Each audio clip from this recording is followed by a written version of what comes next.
And we are live. How's everybody doing tonight? My name is Anthony Brian Logan, and you're watching and/or listening to ABL Live. Thank y'all for joining me tonight. You could be almost anywhere in the world, but you're right here with me live on the show, and I appreciate y'all for that. We got a whole lot going on all over the internets, all over mainstream media, social media, everywhere, and I don't know where to start. First of all, New York City Mayor Eric Adams has been indicted. Do you think it's because he actually did something that is indictable, if that's a word? Or is it because of some lawfare, because he went against the people? Hey, federal government, stop all these migrants from coming in. Yes, I was for the migrants to come in. Yes, I was for open borders. But in a general way, the way that everybody was before Joe Biden came in office, not for the unfettered migration that's happening now. We'll talk about that a little bit more a little bit later. Also, speaking about the migrants, 425,000 criminal migrants are just loose in the country. And when you add in those who have been convicted and those who are still pending charges, 600,000 of these people are still roaming the streets. We'll talk about that a little bit more a little bit later. Also, Kamala had a pretty interesting interview over on, what was that? MS13 DNC, one of these places. I'm not really sure. We'll talk about that a little bit more a little bit later. Also, are you safe from the hurricane? Did you survive the storm? We'll talk about all those things and a whole lot more on tonight's episode of ABL Live. And I thank y'all again for being here. You guys are the best audience anywhere on these interwebs. If you like what you're hearing thus far, please give the video a thumbs up, like the video, share the video, do all of that good stuff. That'll help me out tremendously. Oh, we got a whole lot going on tonight. There's a whole lot happening. The storm, I got to touch on that because that's a pretty big one. A lot of you guys were affected. For me, I'm good. Y'all know I live in Chattanooga. This is like East Tennessee, very close to Georgia, basically like North Georgia. Y'all know Marjorie Taylor Greene. Her district is like a few minutes away. I drive past her district all the time. It's like right there. What's that, like Rossville or Ringgold, that area, Catoosa, all of that. That's up there where they got that Costco in Fort O. That's her particular area. So yeah, that's like right there. I was in Costco the other day, and shout out to my man I met at Costco. Shout out to you. Keep on doing what you're doing with your podcast. But yeah, so I'm up here, and I didn't have any kind of problems. It rained for a little while on Thursday night. There was some localized flooding, but nothing major. Just like, I wouldn't say it was flooding. A little bit of water that you could see going into the drain pretty quickly, but nothing that was major. And you know, it rains a lot up here, actually, sometimes. Sometimes it'll be a drought, and sometimes it'll rain a lot. That's part of the reason why I got the truck, because I got caught in, well, it's part of the reason why I got another truck. Because for a while, I did not have a truck, because I let my Tundra go, because it was on a lease. I was like, I don't need no truck. I'm going to get a sedan. I'm like, nah, I need the truck. Because I got to go Costco. I got to go to Home Depot, get grass seed and straw and fertilizer and all kind of big stuff for the house. But beyond that, it will rain. It will rain heavy, and it'll rain heavy very quickly. I was on the interstate, and I got caught in the flash flood. I'm talking about and I was in a sedan. I think I had a Camry at the time. It was flooding so much on the interstate on I-75 North. It was flooding so much, I felt like we're about to have water inside the car. That was a while ago. That was not during this storm. But I knew better this time. I'm like, okay, I'm not going to be out on the road. I'm not going to be out in the streets. I'm going to pretty much hunker down. So where I live, it wasn't really a big issue. But I have seen people that experience a lot of problems. We'll get to a video of a rescue in a minute. We'll get to that in a minute. But luckily, I'm good. Up in the mountains, people had some problems. Like in the Tennessee mountains, like once you get past Knoxville and Smoky Mountains, all of that, once you back in the Appalachians for real. Like where I am is a valley. There's some hills. It's like foothills, not really mountains out where I live. You got Lookout Mountain, Sentinel Mountain, but that don't really, once you get up to like Virginia, West Virginia, that's where the mountains are. That's where you get into the Blue Ridge Mountains. Really, really big mountains is different. And people weren't really ready for the floods. Let me just say something right quick before I continue. Please check to see if you're in the flood prone area. If you're going to move somewhere, check to see if it's a flood prone area. Do you live near a creek? Do you live near a river? Do you live near the water? Do you live near any place that could flood because of the geography? Yeah, Newport, Tennessee. Now, yeah, I saw about Newport, Tennessee. Newport, Tennessee, that's up there by the north. Let me just make sure I'm saying the right thing. So Newport, Tennessee, that's up there. Yes, that's up there by Knoxville, Gatlinburg, all of that, up in the mountains. What happens is if you got a body of water or a creek, like, okay, you might have a little lake or a creek and it rains a lot. And let's say the body of water flows downhill and you're downhill from the flow potentially. Like, let's say you got a body of water that's kind of elevated because you're in the mountains. You can have an elevated body of water in the mountain. And if you live downhill from the elevated space close to where the body of water is, what'll happen is the water will overflow and it's just going to go down. If you have a tub that overflows, obviously, once it begins to go over the top, it'll just seep down the edge and go to the floor.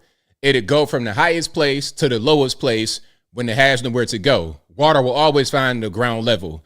Water will always find the sea level. That's how water works. So if you want to avoid being in the flood prone area, just have a higher ground. Even where I live, I don't live necessarily in the flood prone area, but this community was being developed when I first came here and they built my house to order, whatever. Now, I realized the terrain is pretty flat, but there's a little bit of a hill on my house and a couple of my neighbors. It's a little bit of a hill. So when he was like, hey, pick a lot for yourself, I could have picked one of the lots that was on the opposite side of the hill, downhill, or I could pick a little bit up. So I pick up. In my backyard, it slopes down a little bit. Okay, it slopes down a little bit. You could roll down my backyard pretty much. So it slopes down. At the base of my backyard, it's like a dividing space, I guess you would say, in between my property and my neighbors behind me. So my backyard butts up against their backyard. But in between our yards, there's a sewer drain that goes in that space.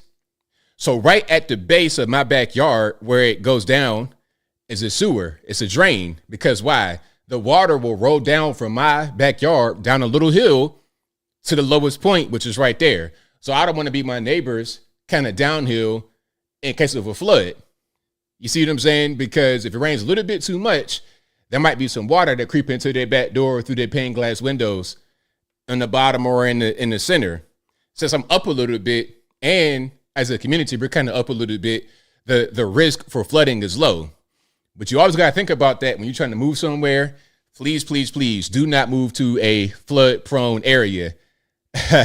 Chris Clinton says, ABL, do you think Guam will tip over asking for a friend? Hilarious. And that guy who said that, what was his name? Hank Johnson, whatever, Hank Basket, whatever his name. He's still in office, by the way. Still in office. You could say something like that and still get elected. I mean, they deserve you at that point. They deserve you. But yeah, I don't have no mansion. I got a regular house. You know, I don't think I would ever get a mansion.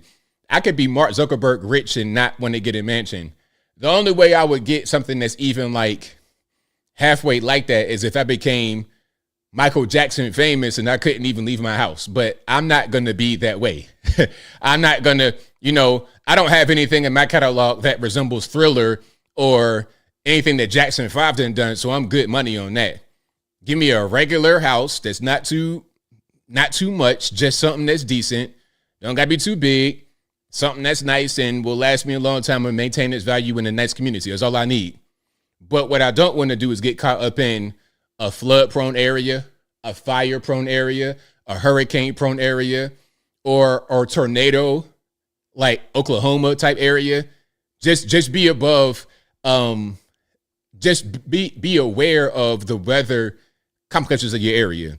You got any kind of issues in your area? Be aware of it. That's all. Yeah, You guys are funny with the comments. Frank says ABL is not FO, a Puff Daddy FO party dude. Yes, I don't do any of the. Oh, yeah. And Lisa says too big is too hard to clean. And Retro AI, also big house, big cleaning. Yes, exactly. And I'm a neat freak for real. I'm the kind of guy, I'll run the Dyson. Oh, I love that Dyson.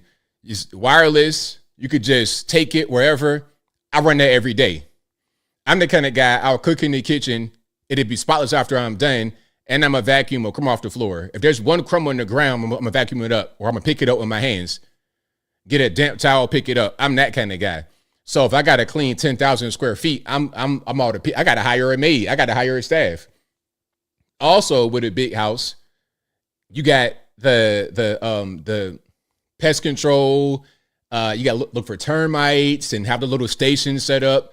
The grass cutting, the general lawn care, the general maintenance of the exterior of the home, the landscaping. You got trees to trim and bushes to trim and flowers to water and grass to water and fertilizer and all that. It's a lot. It's a whole lot. Yeah, B Borrowed, you're right. There's always natural disasters. But at the same time, where certain things are going to happen. Like if you live near a creek and the creek always overflows, you had to have known that was going to happen when you get a hurricane that comes. I was reading some of the comments in Atlanta because they got wrapped pretty hard by this.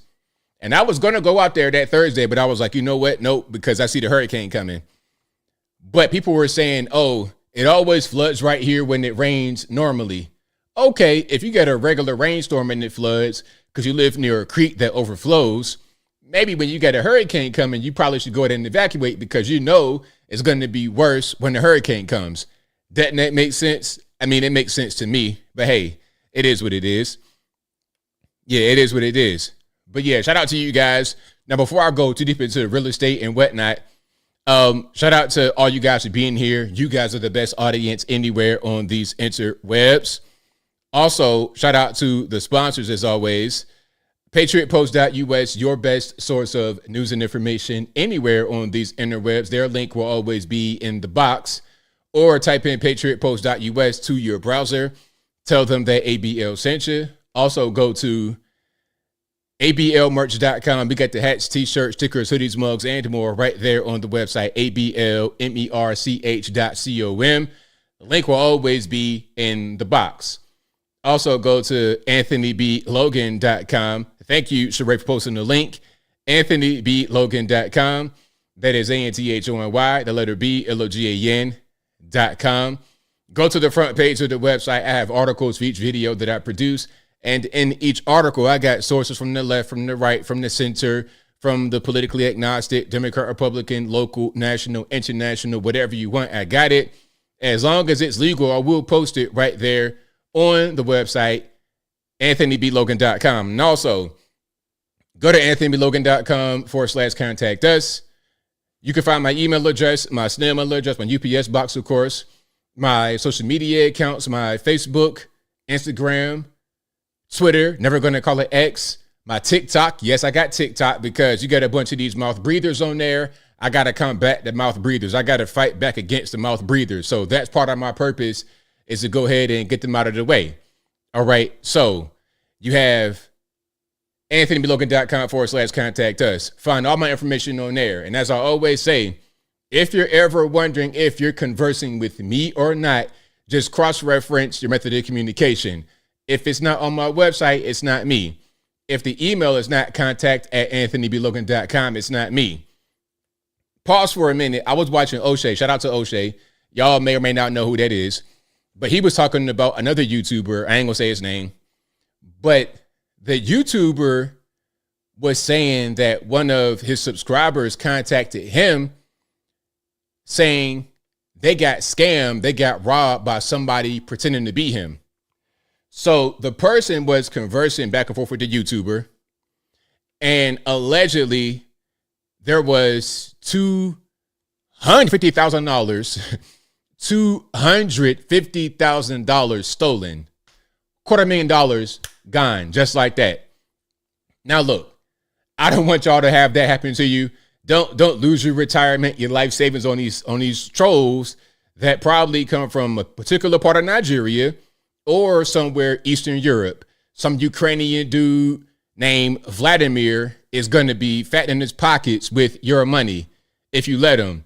Okay, if you let Vladimir pretend to be ABL, that can happen to you. If you let Arawale pretend to be ABL, that can happen to you. Do not give your money to these people. Keep your money in your pocket. Do not be an idiot. So that's what I would say, man. Hey, don't give any money to anybody. Don't give no Apple iTunes gift cards. I don't care how good they made it sound. I don't care how close to my voice they got. They're still going to sound like this. When they get excited, they're going to come out. It's going to really come out. They're not going to sound like a. So be careful out there. I don't want to get no more emails. I still get emails sometimes from some of y'all. Oh, I thought I could trust you. You could trust ABL. You could trust me, but you can't trust that dude out there who is 1 million pounds covered head to toe and his babushka's borscht. Okay, you can't trust that guy over there in Kiev or Lviv or wherever he is. Don't trust that person. All right. So yeah, shout out to the Europeans. Shout out to the Nigerians. But yeah, keep all your cash in your pocket. How about that? All right. Hold on, American. I see you, American lady. I ain't gonna say name, but shout out to my brother O'Shea. Shout out to my brother O'Shea. But yeah, we got a whole lot to discuss. We got to talk about Eric Adams getting indicted by the federales, the criminal migrants. Hey, did you guys? Okay, I'm gonna ask you guys a question before we get to some videos. Were you guys shocked at the number 425,000 criminal migrants loose in the country?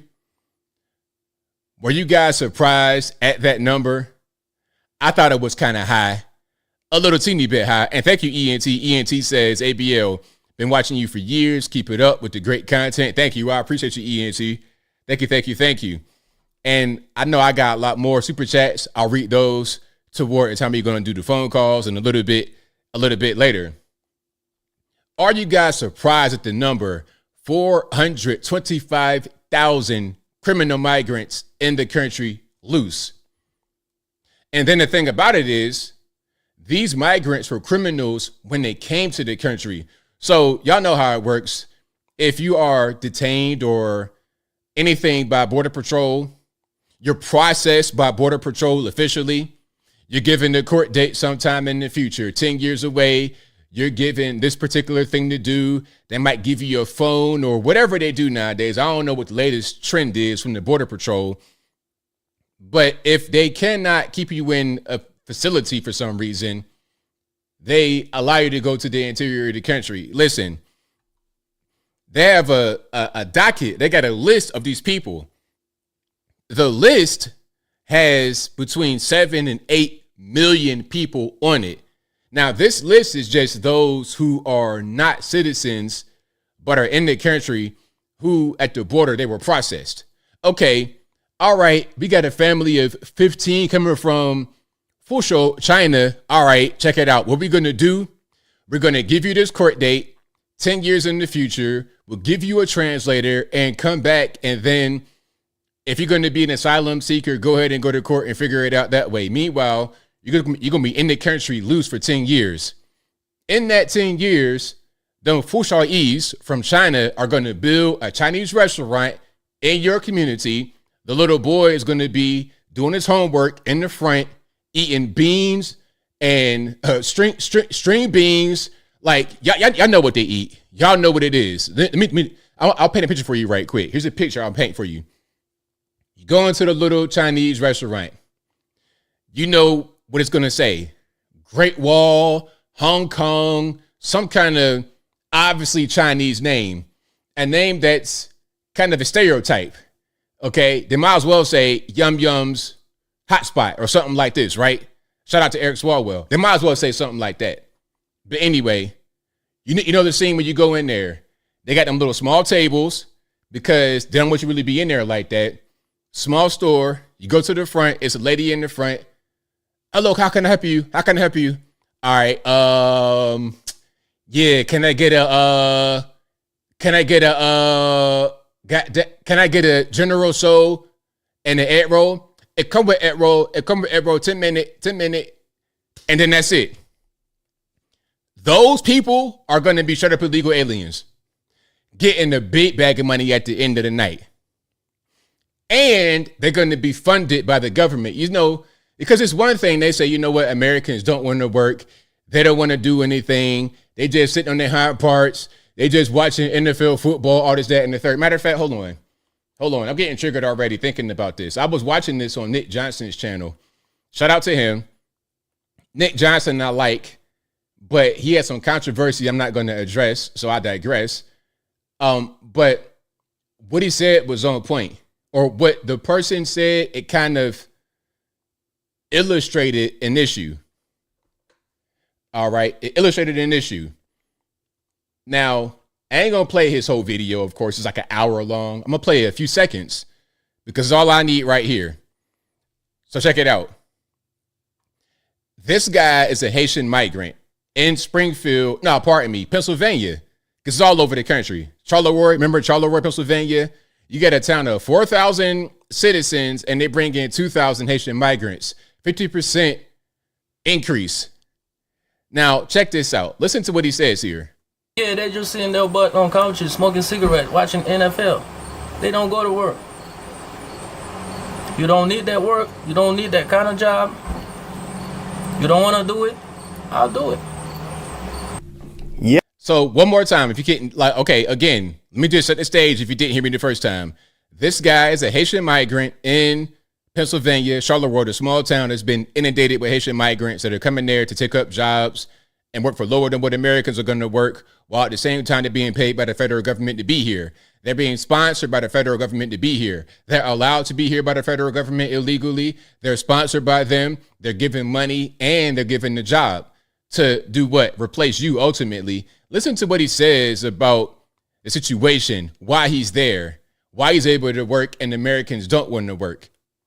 Yeah, they just sitting their butt on couches, smoking cigarettes, watching NFL. They don't go to work. You don't need that work. You don't need that kind of job. You don't want to do it. I'll do it.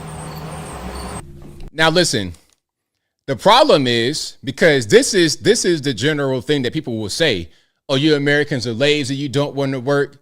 There are a lot of Americans that don't want to work. The problem is you can't compare a migrant without the responsibility of being an American to Americans. The migrant gets paid from the government. You're getting cold hard cash from the government. You're being sponsored by the government. You're getting thousands upon thousands upon thousands of cold hard cash dollars plus food stamps, more than any American would get. An American can work hard here, bust his hind parts, and not make anywhere near what they make, even if the American makes more than what they do hourly at the job. You understand? So he'll go work in a chicken factory making $7.25, right? Minimum wage. The guy who lives there is making $25 an hour or $20 an hour doing something else. But the guy who makes that kind of money, the 25 or whatever, higher than this guy, will ultimately make less money. He's paying a lot. He has a lot more expenses and he's not being funded by the government while these people are. And it doesn't matter if you're Haitian, Mexican, African, European, Asian, it doesn't matter. That is the problem. Okay. So I don't like that comparison. He's correct when he says a lot of Americans don't want to work, but he's not talking about how he's being paid by the government to work. And you're kind of double dipping. You're being paid by the government and you're being paid by your job. And then let's not talk about the expense that they put upon us. All they're going to do is work, but they don't bring back to society in the way that the native people do. Let me give you an example. So when it's time for the kids to go to school, who's going to educate them? Is it going to be them starting the school? Is it going to be them becoming teachers? No. All they're there for is to be the lower class, to work in a chicken plant, to work in a factory, a spring factory, a chicken plant, something like this. They're not going to do anything really beyond that because that's not their purpose. Anybody there teaching them English, anybody there teaching them how to drive or nothing. They're given the ability to drive a car with no license. They can't drive. The accident rate in Springfield tripled, therefore making everybody's car insurance goes up. It's easy to pay that higher car insurance when you don't even have a license and don't really care about having insurance. It's easy to pay the insurance when you're getting paid by the government to be here more than any American gets paid from the taxpayer money that you don't really put into. Okay, who's going to teach their children when the kids only speak no English? Who's going to be the French teacher? Who's going to be the people that work in the healthcare industry delivering all these babies they have? They tax the local people and local resources all to make corporations some money. You see what I'm saying? The corporations can make more money, but at what expense? And that is the whole problem here. You are damaging society like this, all because you're trying to make a few extra dollars. The government and the companies are colluding with each other to do this. The government can benefit because ultimately they think they're going to get a pool of Democratic voters, so they stay in power forever. The companies benefit because they're able to make more money. You know, it gets short end of the stick. You know, it doesn't win here. Oh, the migrants win because they're getting money. They're getting citizenship. They can't escape a third world country. The migrants win. The companies win. The government wins. Who loses? Who loses? You, me, you and I. We lose because we're the taxpaying citizens.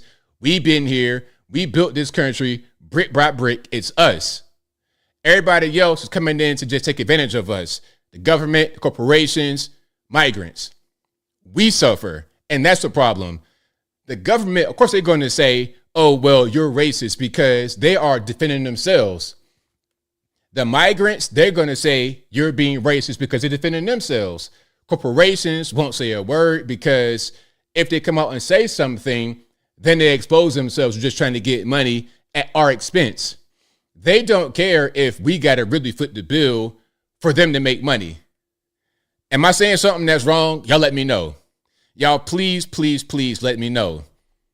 We have sold our entire country just to get some cheap labor to make corporations more money.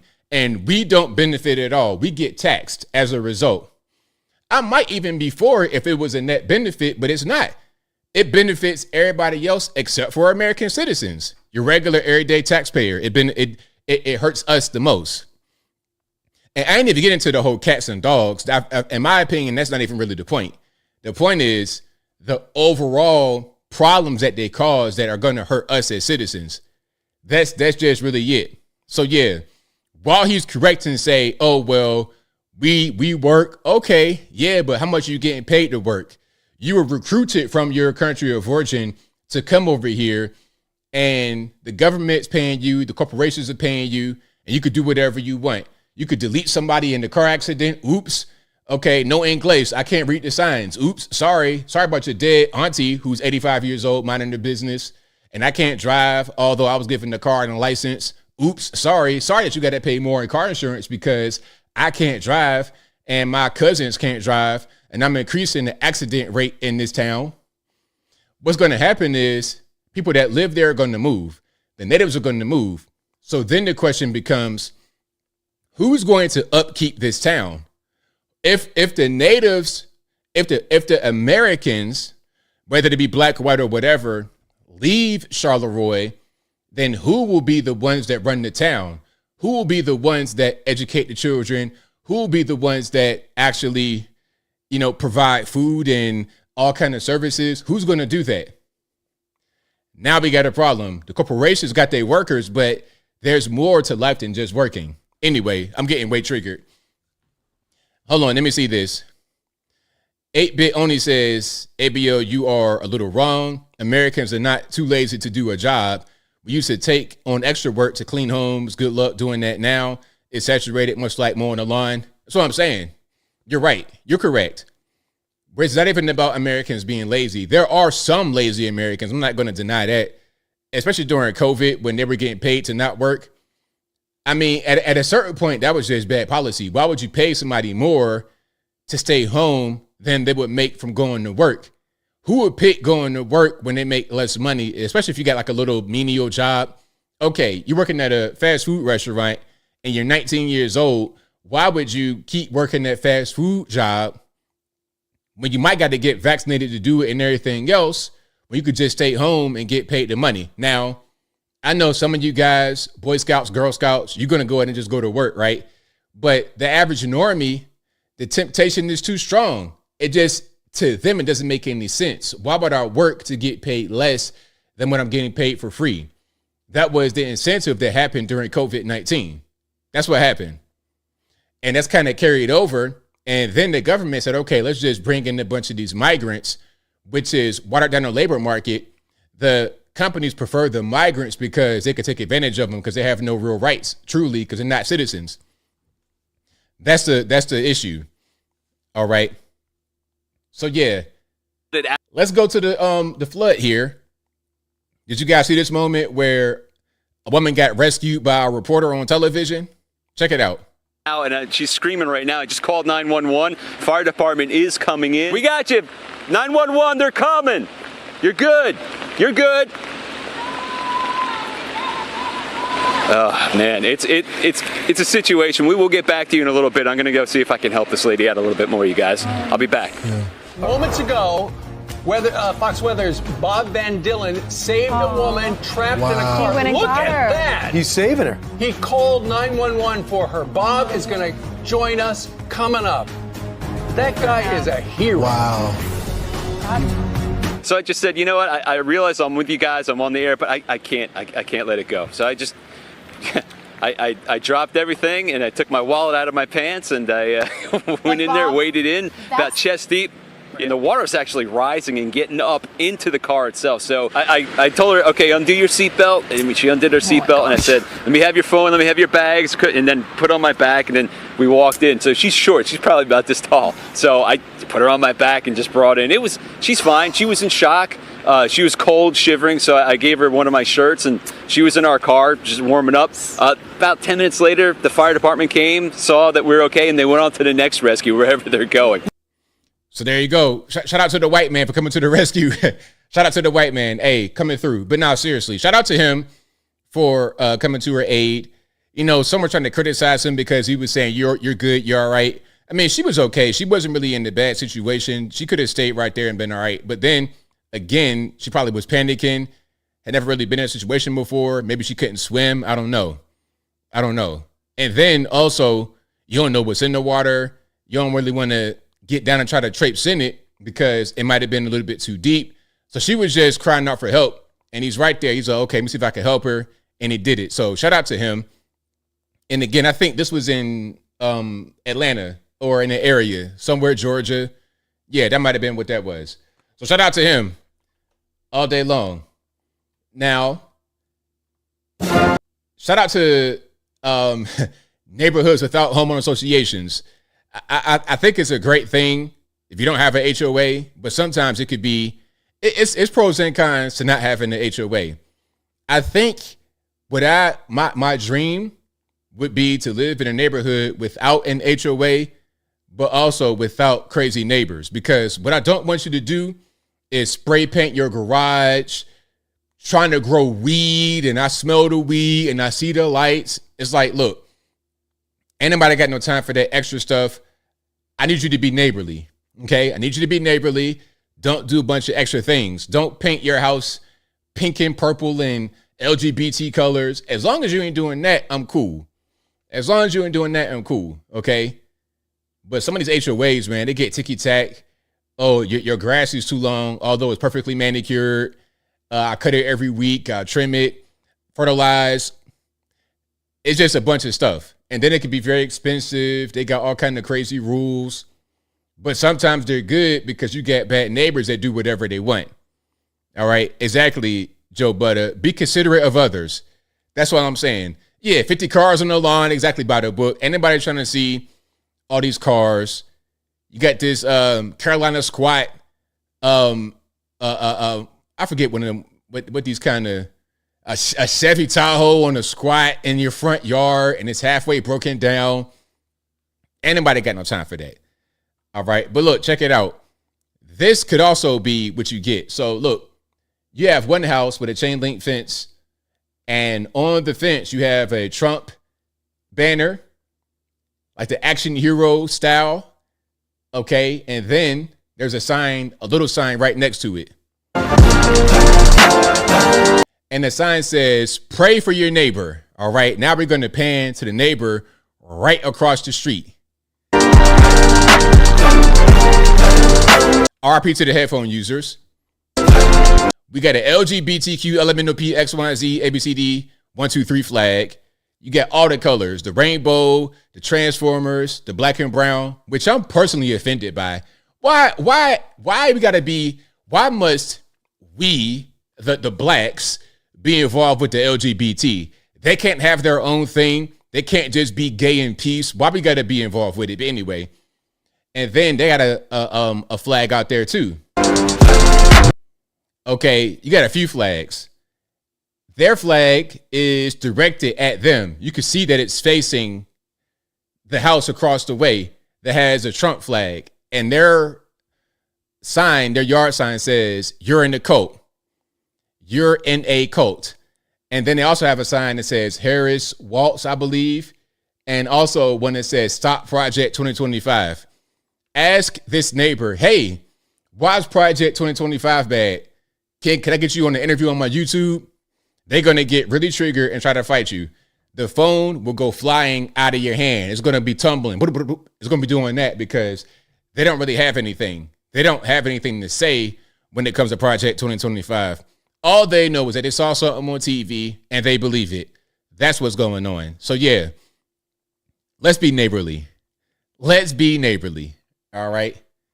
But yeah, in my neck of the woods, listen, in my neck of the woods, this ain't the issue. I'm not seeing political stuff.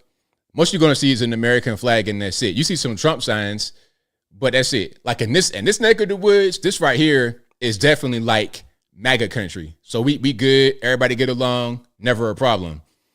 All right. Never a problem. Now, who is Maggie Smith? Why do I know that name? Hold on. Let me make sure I'm saying the right thing. Oh, an actress, British actress. Okay. Yeah, I saw that she had died, but I don't know who that is. So RIP to her. All right. Now, Tampon Tim. Outside of a Michigan game, if I'm not mistaken. Now, I know if I'm saying the wrong thing, you college football fans are going to correct me immediately. But let's watch this. Tampon Tim got booed outside. All right, let's go on the screen right quick.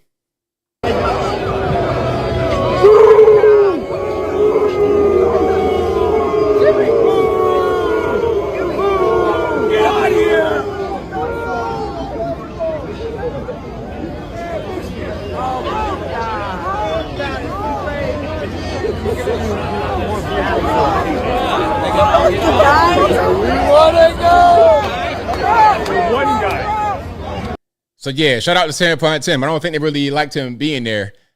They're not really a big fan of his. Also, shout out to your college football fans, dedicated out there with the ponchos on. Hey, that right there is dedication. Shout out to y'all. But yeah, I don't think Tampon Tim is so unlikable. He's hurting Kamala in his own state. You would think that if you pick a VP pick from a state, that you would do better in that state. Home court advantage. They're saying that it's actually hurting her in Minnesota. It's hurting her. His own family came out and said that we don't like him. You know the funniest thing? They try to like fact check the picture that I posted of that. It's like, really? Like, look at this. Hold on, look at this. Let me put it on the screen right quick. Look. You see this? This is on my Facebook page, on one of my Facebook pages. This picture is a real picture. Nebraska waltzes for Trump. And by the way, I saw Charlie Kirk with a Nebraska waltzes for Trump. I want a Nebraska waltz for Trump shirt. That's what I want. Okay. Now listen, since it's 2024 and you can identify as a space alien, you could be a 55-year-old white man identify as a little 6-year-old white girl. If we can do that in 2024, I identify as a Nebraska waltz for Trump. I'm not black though. Like I'm not black for real. I look just like my man right here. You see that guy right there kneeling down to the left of Mamaw? That's my uncle right there. Okay, yeah, there go my cousin and my other uncle right here. My man right here, he black. You see, he got a little bit of tan. He's black for real. So that's my actual family. So hey, Charlie, if you're listening, and to the waltzes, I want a Nebraska Waltz for Trump t-shirt because I'm part of your clan. Because I identify as that. How about that? But they fact checked me. They fact checked the picture talking about some, it's missing context. It was fact check. See up here? Now look, if I click this little fact check, watch what it says. Okay, this is what Facebook is using to fact check. It says, photo shows distant Nebraska relatives of Tim Walz supporting Trump, third and fourth cousins. Why does it matter? Hey, if I have a cousin that I know and they're my third cousin, does it not count? I mean, what are we really saying here? Would you get married to your third cousin? I hope not. So why does it matter how distant or how close they are? They're still related to him. And like I said before, I don't care how much I say on the internet, how controversial I get. You would never see my family ever come out against me like that. You would never see it. And I got cousins that get really triggered at me all the time. Older cousins who don't know no better. Okay, they kind of, old dog, new tricks, the whole thing. But they would never put on a I hate ABL. Hey, ABL's cousin for Kamala. They're not going to do that. They're just not going to do it. So if that's happening, it says something. The fact check is just ridiculous. It's just a way for them to try to protect that man. Okay, that's all. That is it. All right, we got some more here. So let's check this out. I've not seen this one. What's this? Clyburn? Or whatever his name is. If Vice President Harris becomes president, do you believe immigration will be a top priority for her administration? Oh, I think immigration has been a top priority for every administration since I've been in the Congress, and that's 30 years now. Okay, 30 years in Congress, Jim Clyburn. What have you done with your time? You're just a career politician. You know what I learned about a lot of these people in government? It's just a job. It's just a job. It's just working. Just like the COVID czar in New York City, just a job. That's all. They don't really care nothing about nothing. It just work. And when you ask about accomplishments, then they get talking about lawyer speak and trying to obfuscate and try to call you a racist. What have you done in that time? And to the whole thing about immigration being a primary concern. Well, if it's a concern, then what are they concerned with? Are they concerned with getting more illegal aliens? Like, is that their whole thing? Are they purposefully bringing in more illegal aliens, or are they trying to repel them? If they're trying to repel them, I can't tell. It looks like they're trying to recruit more. Mr. Clyburn, if you think differently, let me know.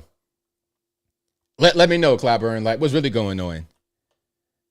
All right. And speaking about Congress members, hey, I got some cringe for you. I have some cringe. Are you ready? Now, you guys may or may not know who this lady is. Rosa DeLauro, that's her name, Rosa DeLauro. You guys have seen her before. Okay, I'm gonna put her picture up. So she represents CT03, was it Connecticut District 3? Okay, so let me put her on the screen. On the screen, I got ahead of myself. You might scream if you see your picture. All right, so let's put her on the screen, and then we're gonna get to the cringe, because the picture isn't quite the cringe. All right. So there we go. This is her. Yes, this is a House rep in your government right now. Okay. That's her. And she looks just like that all the time. John Fetterman could never. John Fetterman could never be looking like Miss Frazzle from the Magic School Bus. He could never. Matter of fact, I don't want to disrespect Miss Frazzle because she had style. This right here, I don't know what's happening. But let's get into what she says here, shall we? Let's get into it. Yo, this is the Ranking Rizzler on Appropriations, serving Connecticut's 3rd District. It's time to enter your dark academia Congress era. All right, besties, House appropriation is the money moves in Congress. We are not chasing the bag, we are the bag. Democrats are making life smoother through government funding. It's giving, it's giving. So Sigma, main character energy. So you see what's going on. She's trying to like use Gen Z slang, I suppose. Now, to any of my Gen Z guys and girls in the audience, do you appreciate this or is it cringe? Y'all let me know. Give me your review. But Republicans' Project 2025 is mad sus. Eliminating the Department of Education? Negative aura points. Basically, the biggest phantom tax on the environment, on your education, and your rights. Big L posting it online, buddy. Democrats understood the assignment, but go off. See how I keep you informed? Very cutesy, very demure. Okie dokie. So yes, this is real because this is right on her page. It's right there. Verify account. This is her. This is not fake. This is not AI. This is her. Okay. And if it is fake and if it is AI, then why did she post it? That's 100% real. And again, she is in Congress right now. Look at this, right? You can see her district right there. CTO 3. Yeah. New Haven native, fierce advocate for a strong middle class. All righty. That is her. A member of your Congress, your tax money, she gets to decide what happens. So congratulations, Connecticut. That is who you have representing you. All right. So do you guys like it? You feeling it? You rocking with it? Now, I saw a comment. Somebody says, I'm Haitian, man, and you sound ridiculous, man. All right. Now, what did I say that was wrong, sir or ma'am? I don't want to assume your gender. What did I say that was wrong? All right. Now, the last Oakland Athletics game, last Oakland A's baseball game was in Oakland Coliseum on yesterday. So what they did, or day before yesterday, on 26. So what the fans did was, I guess, try to get a piece of the stadium before it closed. All right, check it out. She's really good at drinking. Now, I'm gonna turn the sound down, but this kind of behavior, this kind of activity, maybe that's the reason why Oakland is losing all the sports teams. At one point, they had the Athletics, the baseball team, the Warriors, the basketball team. The basketball team is not going to be they're in San Fran. And who else is out there? The Raiders, they're all gone. All the sports teams are leaving Oakland because Oakland has become Gotham City with no Batman, no Robin, no nothing. Just a bunch of dope fiends, a bunch of hooligans with no hero to do anything about it. No government to do anything about it. It just let it kind of just squander. But Oakland has been like that for a while. People that had money live outside, and the community lived inside.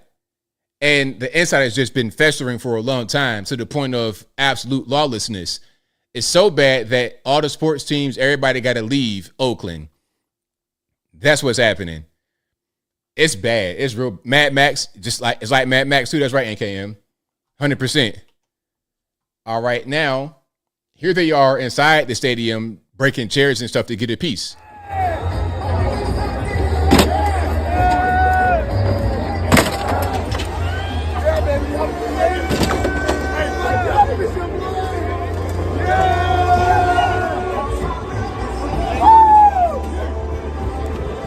And that is not the community right there.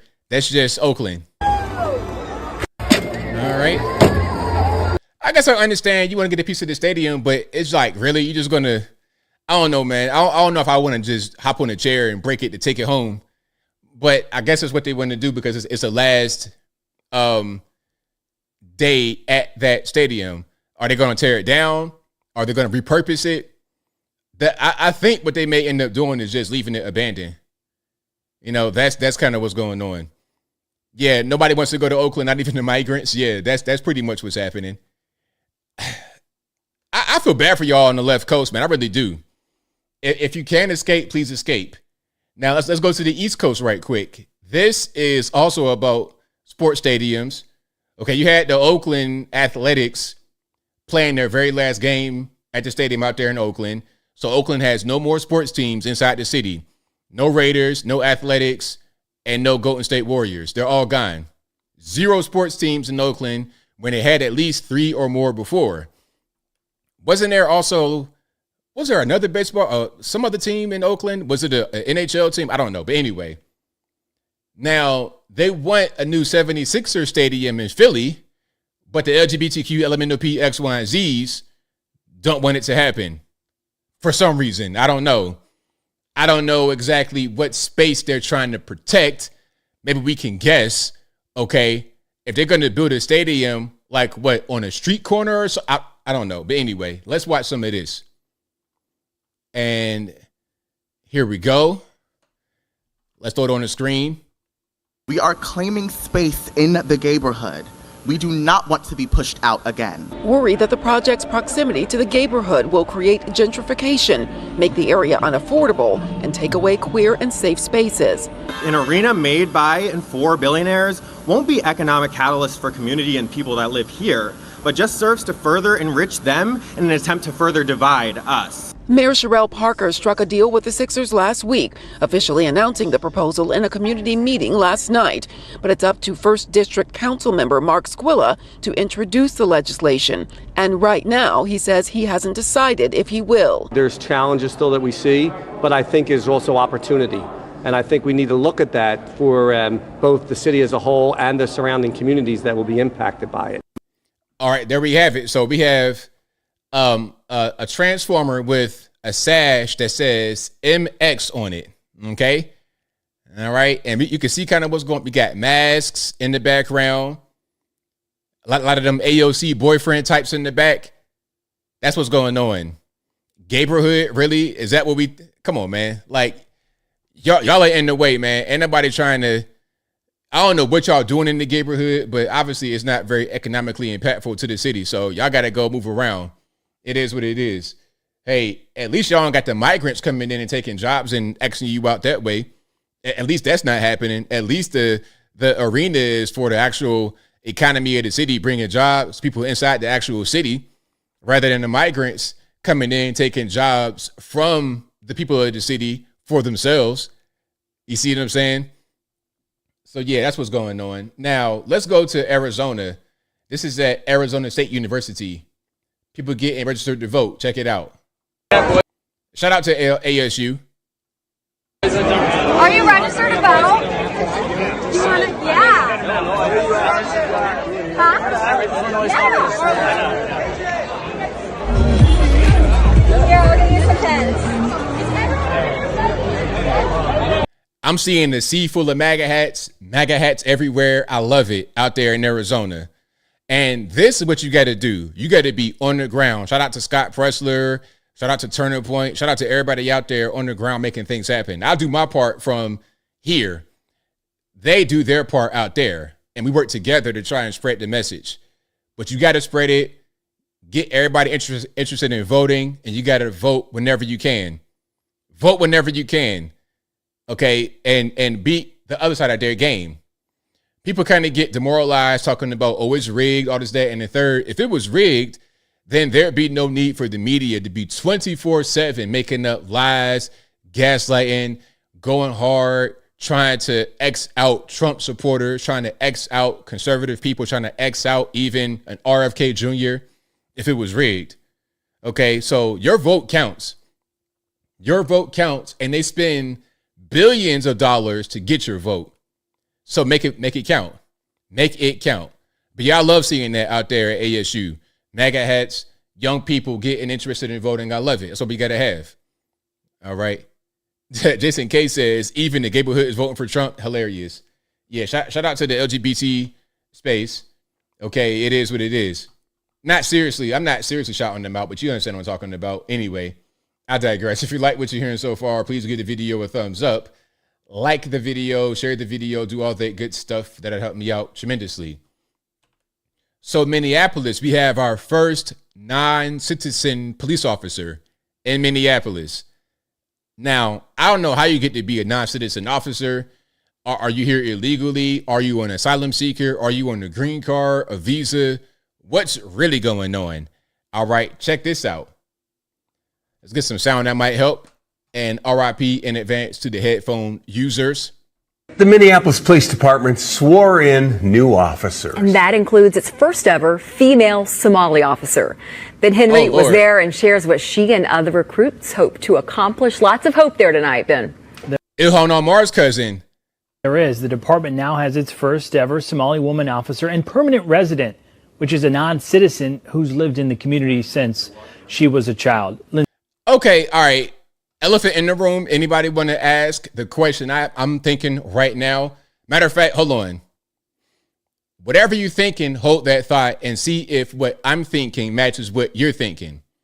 If you are becoming a police officer, if you've been here since you've been a child and you're a full-grown adult right now, why can't you become a citizen? What's stopping you from becoming a citizen? You could do all this. Actually, you could be the first this, the first that. How about going down? How about being the first person in line in the DMV or wherever you got to go to become a citizen? Now, I know it's not like getting a driver's license. I understand, but you understand what I'm talking about. Why not just do that first before you become an officer? Is that too much to ask? Lindsay, you said it. One word that was used a lot tonight, hope. Mayor Jacob Fry says he sees and feels the department building back up, not just in numbers, but in culture.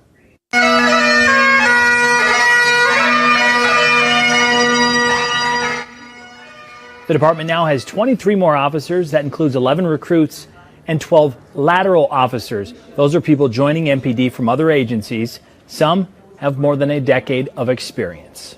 Just as they're about to take their oaths today before all of you and before God, I know that I have a sacred obligation to do that all I can for them. And I pledge to you tonight that I will do everything within my power to take care of them. Joining the department, the first ever Somali woman officer, Ikran Mohammed, and permanent resident, Officer Leslie Vera. Vera is a non-citizen. And Chief Brian O'Hara says she was able to join the force due to a recent law change. The two reflected on a big night and new career. I didn't see anybody that really looked like me, Latina. I'm sure there was, but I didn't see that. And I was like, I want to be like them. And I want to have that face for my people that look like me. This is what I wanted to do, and it was very challenging. That's why I'm here, and I want to be to be a role model for girls who look like me, so they can say, I can do it too.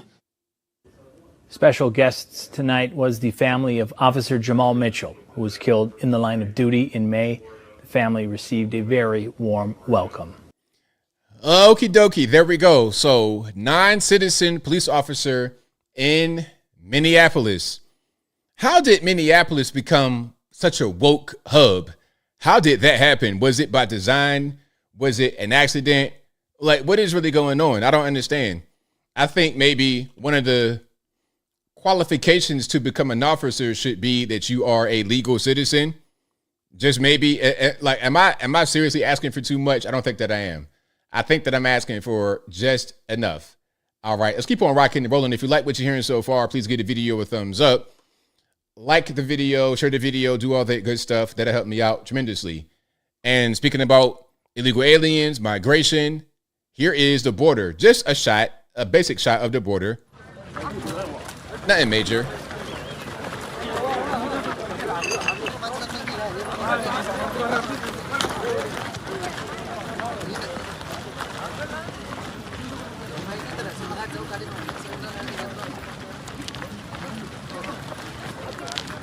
This is all day, every day at the border. All day, every day. Just people, hordes of people coming across. And Texas, a lot of the border states are being met with pressure to keep the border open. Now, I'm going to show you what they did. Now, listen. Okay. Hold on. Can we get a sound? Let me see.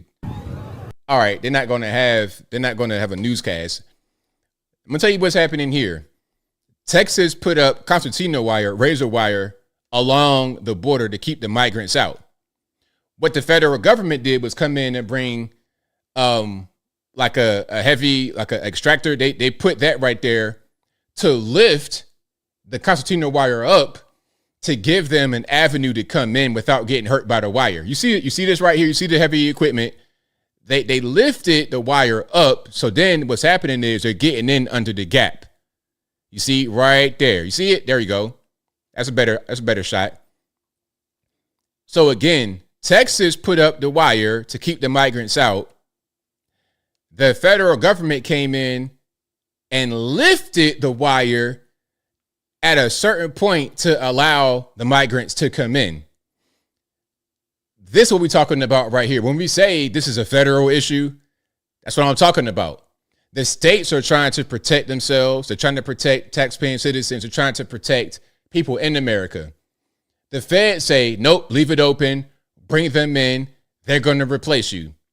And ultimately what they want to do with these people is have them work very low paid jobs, have them be the new permanent underclass of society. And they want them to vote eventually.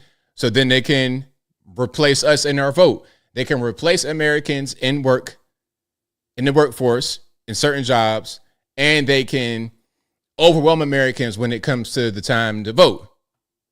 So they can be in power forever. Promise them anything, promise a raise in their government benefits, and they'll just do it. They'll just vote for whoever. Okay.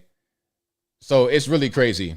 It's really a mess. But that's what's happening right now in Texas. It's a mess, but it is what it is. Let's keep on going here. All right. Oh, they caught some of the guys from Aurora, some of the gang members that we said were there, that some said were not there and we're just being racist. That's what they said, right? Oh, these gang members don't exist. They just, you go into these apartments and you're harassing the people. Oh, okay. Well, what's this? What's this? The guys in the video that kicked in the door of the lady or just forced their way in, they got identified. Check it out. Here's what we're learning from ICE. So take a look at your screen. This is Naudi Lopez Fernandez. He's 21 years old and he is a citizen of Venezuela. ICE confirms that he did enter the U.S. illegally last year and since then has been arrested for criminal behavior 4 times in Colorado and in Kansas. He was encountered by U.S. Border Patrol last year near Eagle Pass, was arrested and then later released. So this guy right here is one of the 425,000 criminal aliens in the country. Just one.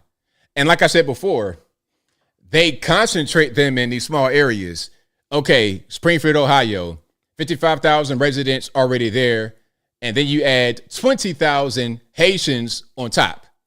So out of the 20,000 Haitians, there might be a couple that might be linked to gang violence back in Haiti. At least a couple, perhaps. Out of 20,000, maybe a handful are involved in serious crime. Aside from just not, being in society properly, doing the right things, knowing how to drive. Aside from that, you're also going to have some of the criminal element. He is in ICE custody tonight. And you take a look here. This is Nefred Zerpa Acosta. He's 20 years old and is also a citizen of Venezuela. He's been in the U.S. at least 2 years now and was encountered by Border Patrol in Texas back in 2022, arrested and then later released. He was facing local charges in Larimer and Douglas counties. Another one with a criminal record, gangbanger already. With an immigration judge ordering Zerpa to be removed back in May, and then he was placed under supervision. Now, unlike those other 2 suspects we just went over who do have criminal histories and have been arrested, ICE does not have any information on this man, Anderson Zambrano Pacheco. However, he is still one of the suspects identified in that viral video. All 3 of these men are facing felony charges tonight. Now, this guy right here was probably not processed at the border. He probably was a getaway that just happened to get into the country and link up with his Venezuelan gang members from back home. You see how it works? Because they say, okay, we got 425,000 known to us. Yeah, because they came to the border and got apprehended at the border. So you process them right there, taking their picture, fingerprint, name, whatever. Okay, so you got that from them right there. But this guy is a getaway who linked up with his gang members. They got cell phones. They got social media, WhatsApp, encrypted, Snapchat. They got all of that. So they communicate with each other. Come on, man. Like this is so easy. But to some people, they don't really want to see it. Men are facing felony charges tonight. So let's get into that viral video. It shows armed men forcing their way into an Aurora apartment. APD now confirms it's actually connected to a deadly shooting that happened 10 minutes after this video was recorded. This has really taken the nation by storm right now, as immigration has become a hot button issue during the election season. So there we go. So yeah, shout out to her. All right. Shout out to the news lady, and shout out to everybody out there having to do with this nonsense. That's what's going on. Now, one bright thing, because I know I've been covering some heavy issues. One bright thing, the kids understand what's going on, okay? Now, CNN hosted kids talking about Kamala's race and gender, okay? So we got a couple clips right quick. This is a pretty good one that has been kind of going around. It'd be good for us to have a black woman as president for the first time in history. Yeah. But my vote's kind of still on Trump. This was funny in a few ways. First of all, I know Kamala's not black. Okay, I understand. This is a little kid, though, so I give her a pass. It was funny when she said, well, that'd be nice, our first black woman president, whatever. And then the news lady was like, yeah, getting excited. But then that bubble got burst real quick when she's like, I'm still kind of for Trump. So, hey, that news lady went from excited to deflated within 0.1 second. Check it out again. It'd be good for us to have a black woman as president for the first time in history. Yeah. But my vote's kind of still on Trump. It'd be good. So there we go. Shout out to her. Shout out to little kid. Hey, little kid. Shout out to your parents. I know you got great parents, grandparents, aunts, uncles, cousins. Shout out to whoever is influencing you right now in your life. They're doing a fantastic job. We need a lot more of that. All right. Now we got another one. This kid, I know y'all seen him. This kid right here, great. I know your dad is crying tears of joy. He's so proud of you right now, boy. So watch this. What's the first word that pops into your head when you hear the name Kamala Harris? Liar. What's the first word that pops into your head when you hear the name Kamala Harris? Liar. That right there is great. Said it with a straight face, not trying to make fun of her. He answered the question, well, what's the first word, one word that comes to your head when you think about Kamala Harris? Liar. Absolutely. And you know what? It's not just him saying that. We watch interviews and debates and whatnot together on this channel, and we can see her in real time just straight up tell lies. So what the boy is saying right here is 1,000% right, 100% on point. Although it's his opinion, is what he's thinking at the time, he's correct. This is the right thing to say because she has lied a lot. And it's weird because, you know, the whole focus of the campaign for Kamala is to say that Trump's a liar, or at least that was a focus for a while. I've not heard them say that in a while. Maybe they were ordered to pivot away from that talking point, but for a while they were saying that Trump's a liar, right? That's what they would say. But now we know who's the actual liar and who is not. Kamala is a liar and Trump is not. Whenever I hear Trump talk, I'm just seeing myself agreeing with him. It's just like when I was younger and I first got into conservatism, and what I decided to do was listen to Rush Limbaugh, because I was always told, don't listen to Rush Limbaugh. He's a racist. He hates black people. But I'm like, you know what? I'm starting to realize, I guess in my late 20s, mid to late 20s, I guess I'm starting to realize that the things people say isn't always true. So let me just listen to what he's saying and see if I agree or not. And I listened to him and I didn't hear anything I disagreed with. So I'm like, okay, I was told to not listen to this guy. Come on. So yeah, shout out to the young man and the young lady. When I see clips like that, I have a lot of hope for the future. A lot of hope for the future. And RIP to Rush. RIP Rush, the greatest to ever do it, in my humble opinion. All right, now let's go to some adults. The kids in this case are much more mature than some of the adults. We've seen some of these adults crying and carrying on, screaming top of their lungs, freaking out, having meltdowns. We've seen some of that. All right. You're a mag. Remember that whole thing? We've seen some of that. Now, here's Michael Cohen saying that he's going to change his name and leave the country if Trump wins. What do you think happens to you if he wins? Well, I'm out of here. I mean, I'm already working on a foreign passport with a completely different name. I don't know how it's going to work as far as dealing with my wife and my children. I certainly don't want them moving to where I'm looking to go. But I don't think yourself, the president of MSNBC, General Milley, Liz Cheney, how many people has he turned around and said that these are people that I intend to go after if I have the ability to? And the worst is the Supreme Court's recent decision that gave him immunity, presidential immunity. Now he thinks it's not only is it I can do whatever I want, but I can't even be prosecuted. It's a get out of jail free card solely for the president. So, okay, let me ask you a question here. What can Trump actually do to you? Okay, you're saying he has immunity, whatever. So what's he going to do? Is he going to just show up at your house and just delete you? Is that what's going to happen? What do you think is going to happen to you? Why can't you bring your wife and your kids? Are you trying to escape your wife and kids? You want a divorce? Just say that. Don't be a coward. Just say what you want rather than trying to leave. Your wife and kids can't come with you? That's crazy. So yeah, he's going to change his name, might get a face or something like that and go to some random European country. It won't be a black country because that's not what he wants. Even though he be the kind of guy that'll say, oh, Haiti is beautiful. I went to a resort like Conan O'Brien did. He'll say something like that and go straight to Switzerland or somewhere. That's how they always do. But anyway, I'm getting triggered. So you're out of here. You'd leave the country. I have no choice. Unbelievable state of being. Michael Cohen. I'll still be available to you, but by remote. By encrypted remote. Thank you for spending time with us today. It's always good to see you. Somewhere. You've been right about everything. All right, so there we go. Michael Cohen says he wants to escape.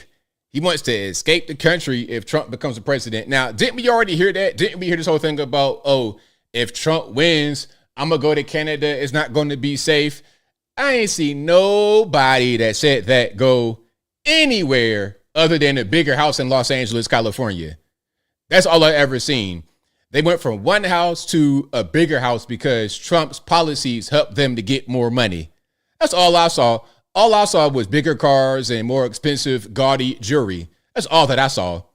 Nobody went to the great white north that I can recall who said they would if Trump was going to win in 16. But anyway, I digress. Now, speaking about 16 and 20 and Trump, this ad was released by Trump in 2020. Again, this ad I'm going to show you was released by the Trump team in 2020. This is not a new ad.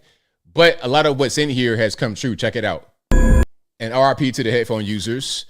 Let's put it on the screen. Trick or treat! What do we have here? Spooky,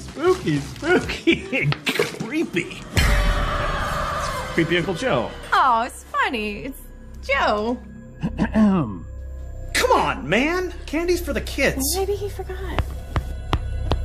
Wait a minute. You look familiar. Who are you?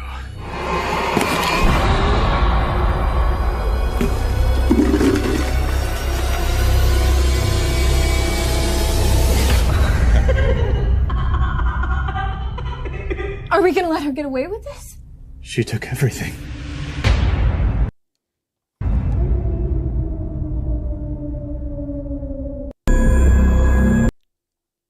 Didn't we call it? Didn't they call it? So for you guys who can't see the actual ad, what happened here was there was a guy coming to the door with a Joe Biden mask outfit on, right? With his pumpkin bucket or whatever, talking about trick or treat, give me some candy. And then they're like, hey, you look familiar. And then the person takes the mask off and it's Kamala up under it. So basically the message is you voting for Joe in 2020, what's really going to get is Kamala Harris, because let's not forget in 2020, Joe Biden couldn't even campaign. The COVID-19 scamdemic saved him because without that, he had to be outside. Because of COVID-19, he was able to be in the basement the whole time, doing Zoom calls and whatnot. That's when he infamously said, hey, if you don't know what you want from me or for Trump, you ain't black. That's when he said that during the basement calls. Okay. So this ad was right. You voted for Joe, Democrats, liberal Democrats, but what do you get, Kamala? And they exactly called it. This year, all the Democrats voted in the primary. They voted 98% for Joe Biden. At the end of all the primaries, oops, he can't run anymore. Let's put Kamala in there. There we go. There we go. Exactly, LF third. He was too old back then. He was pretty much 1 foot in back then. So everybody knew he wasn't going to make it really more than 4 years. Everybody knew if he made it for 4 years, he was lucky. Okay. Now let's go back to this. This is Jay Varma. Did I play this? Where they're working on monkeypox. I think I already played that. But yeah, one thing Jay Varma did, this guy, I ain't gonna play the whole thing. I think I already played it. But this guy got caught talking about he's having underground X parties while COVID was going on and the restrictions were happening. He's a COVID czar in New York City at that time. He's not anymore, but he was at the time we had them parties underground when he shouldn't have been gathering.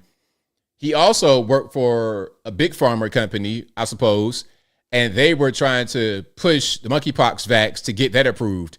And they went through a bunch of different changes to make it happen. They went through all kind of stuff to try and get around the red tape and bureaucracy. Drug for a disease called monkeypox. Remember, there was a big outbreak a couple years ago, but it's not going to spread among the general population. It's almost certainly going to stay primarily among gay men. Honestly, in the United States, the risk is. So basically, without playing the whole thing, says the risk is low. It's among gay men, but we're still going to push to get it. We're going to get emergency authorization. He's telling you in this video, and I'll link to it maybe. You go to Stephen Crowder's page and check it out. But he's telling you in this video, we just get around the red tape and bureaucracy that's set up so we can get this whole thing passed and get this money. Because ultimately, you're talking about big pharma. It's just dope dealing. It's dope. It's legalized dope boys. Legalized dope boys. That's all. They just sell drugs. That's really the long and short. They sell drugs and they get crazy with it because they advertise the drugs on television, which is not a thing that happens anywhere else. Okay, it's not really a thing that goes on. Now, speaking about things that really shouldn't be going on, Eric Adams, we talk about Eric Adams right quick because listen, the whole Eric Adams thing is ridiculous. I think it's lawfare against him. Yes, so Eric Adams, what he's accused of doing is taking payments from the Turkish government, and as a result of the payments, he opened a building that some say shouldn't have been open because they had a lot of code violations. That's the allegation. Now, truthfully, if you really want to be all the way honest, what he's accused of doing is a nothing burger in the great scheme of things. This guy that we just saw, Jay Varma, outlined how, although he was the architect behind the COVID-19 restrictions in New York City, was doing all types of stuff during the restrictions himself. And then he admitted to manipulating the system and the government to get a monkeypox vaccine approved. These people are really evil and they do crazy things. So I think once you zoom out and look at everything that goes on, what Eric Adams is accused of doing is a nothing burger, a big time nothing burger. Now, let me get to the actual clip I want to show because it's pretty important. I think it's nothing. And I think the only reason why they're trying to get him is because he spoke against the migrant crisis, and you can't do stuff like that. Now, before I show Eric Adams, if they're successful in getting him out of the way, meaning out of the office, this guy right here will replace him. We are going to have to accept some discomfort in the next few days. That's what we're going to have to do as a city to get through this. And so I'm asking the mayor and the police commissioner, to allow people to express their anger, to allow people to express their pain. And as a city, we have to accept that we are going to be in some discomfort for the next few days. And the only thing we should be asking is how do we address the pain and how do we address the anger? And as long as the leaders are from the community making the decisions, we should all be supportive. So that kind of sounds like, hey, there might be a riot, there might be some violence because of X, Y, and Z. Somebody got deleted by police, but hey, it's okay. This guy is a stone cold. This guy's worse than Brandon Johnson, Lori Lightfoot, all of them. Much worse than Eric Adams could ever be. Eric Adams, in my opinion, is a moderate Democrat, in my opinion. A Democrat, yes, but a moderate Democrat. This guy right here, stone cold stomp down leftist. Stone cold stomp down leftist. Okay. Now, let's check out some of what, and also, let's go back. Here's Eric Adams. It might have been last year, I suppose, talking about the migrant crisis. This, in my opinion, is when everything went downhill. And let me tell you something, New Yorkers. Never in my life have I had a problem that I did not see an ending to. I don't see an ending to this. I don't see an ending to this. This issue will destroy New York City. Destroy New York City. We're getting 10,000 migrants a month. One time we were just getting Venezuela. Now we're getting Ecuador. Now we're getting Russian speaking coming through Mexico. Now we're getting Western Africa. Now we're getting people from all over the globe have made their minds up that they're going to come through the southern part of the border and come into New York City. And everyone is saying it's New York City's problem. Every community in this city is going to be impacted. We got a $12 billion deficit that we're going to have to cut. Every service in this city is going to be impacted. All of us. And so I say to you, as I turn it over to you, this is some of the most educated, some of the most knowledgeable, probably more of my commissioners and deputy commissioners and chiefs live in this community. So as you asked me a question about migrants, tell me what role you played. How many of you organized to stop what they're doing to us?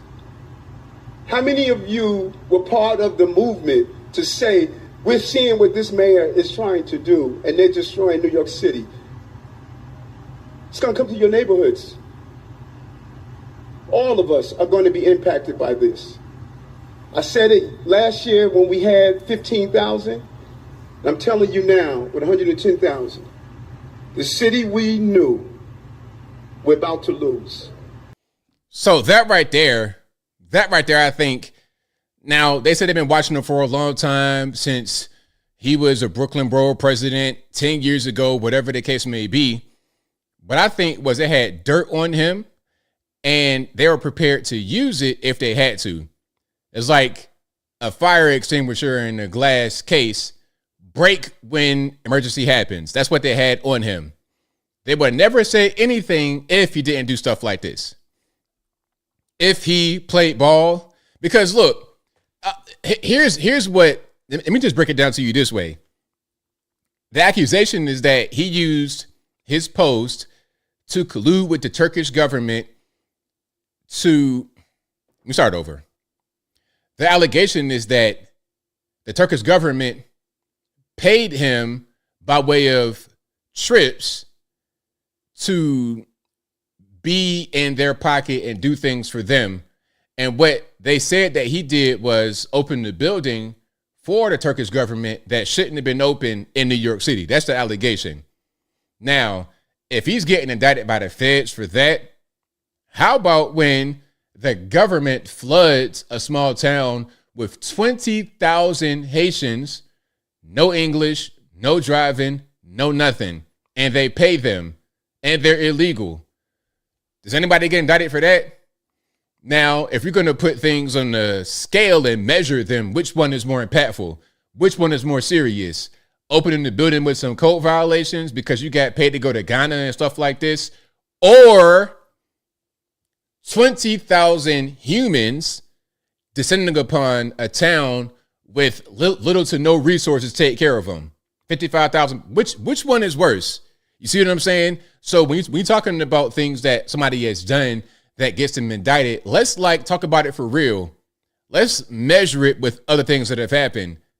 And if the more severe thing by far has no accountability behind it, ask yourself why there's why does this one thing over here has zero accountability, but over here the smaller thing has, you might get 100 years in the penitentiary. Come on, let's just think for a minute. But anyway, I'm getting triggered. Let's watch this. To this point, we know in recent weeks we've been doing extensive reporting on the federal investigations into the Adams administration. Investigative reporter Dan Krauf has been following it very closely. He is live outside federal court in Lower Manhattan to bring us up to speed. Thank you for that, Dan. Good morning, Shirley and Mike. When the mayor does go to court, it will be here at the federal courthouse for the Southern District of New York, but that most likely won't take place until sometime next week. Now, while that indictment remains sealed, we're taking a close look at how we got to where we are today and the multiple investigations involving members of his team. Here are just some of the faces of the people who have had their homes searched or their phones seized over the last year as part of multiple federal investigations. They're all closely connected to Mayor Eric Adams.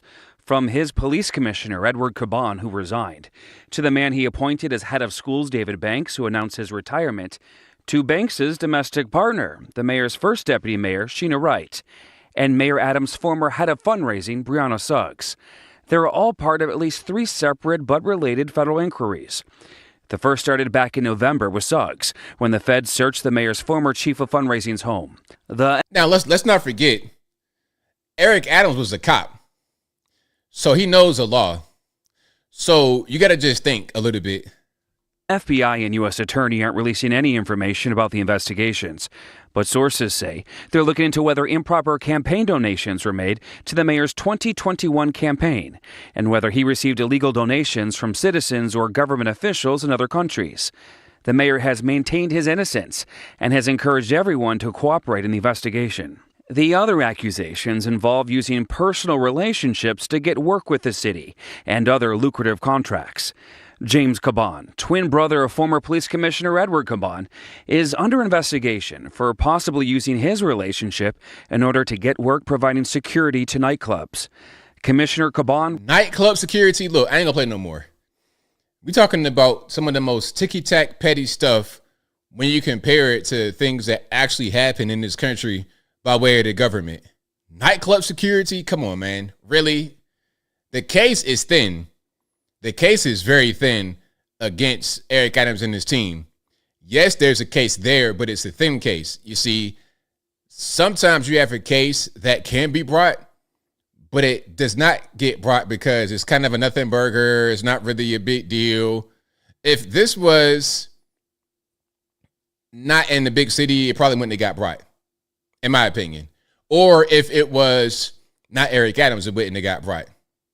That's just my opinion. But you know why it's being brought? It's because he talked about the people. He's like, hey, man, these migrants are a problem.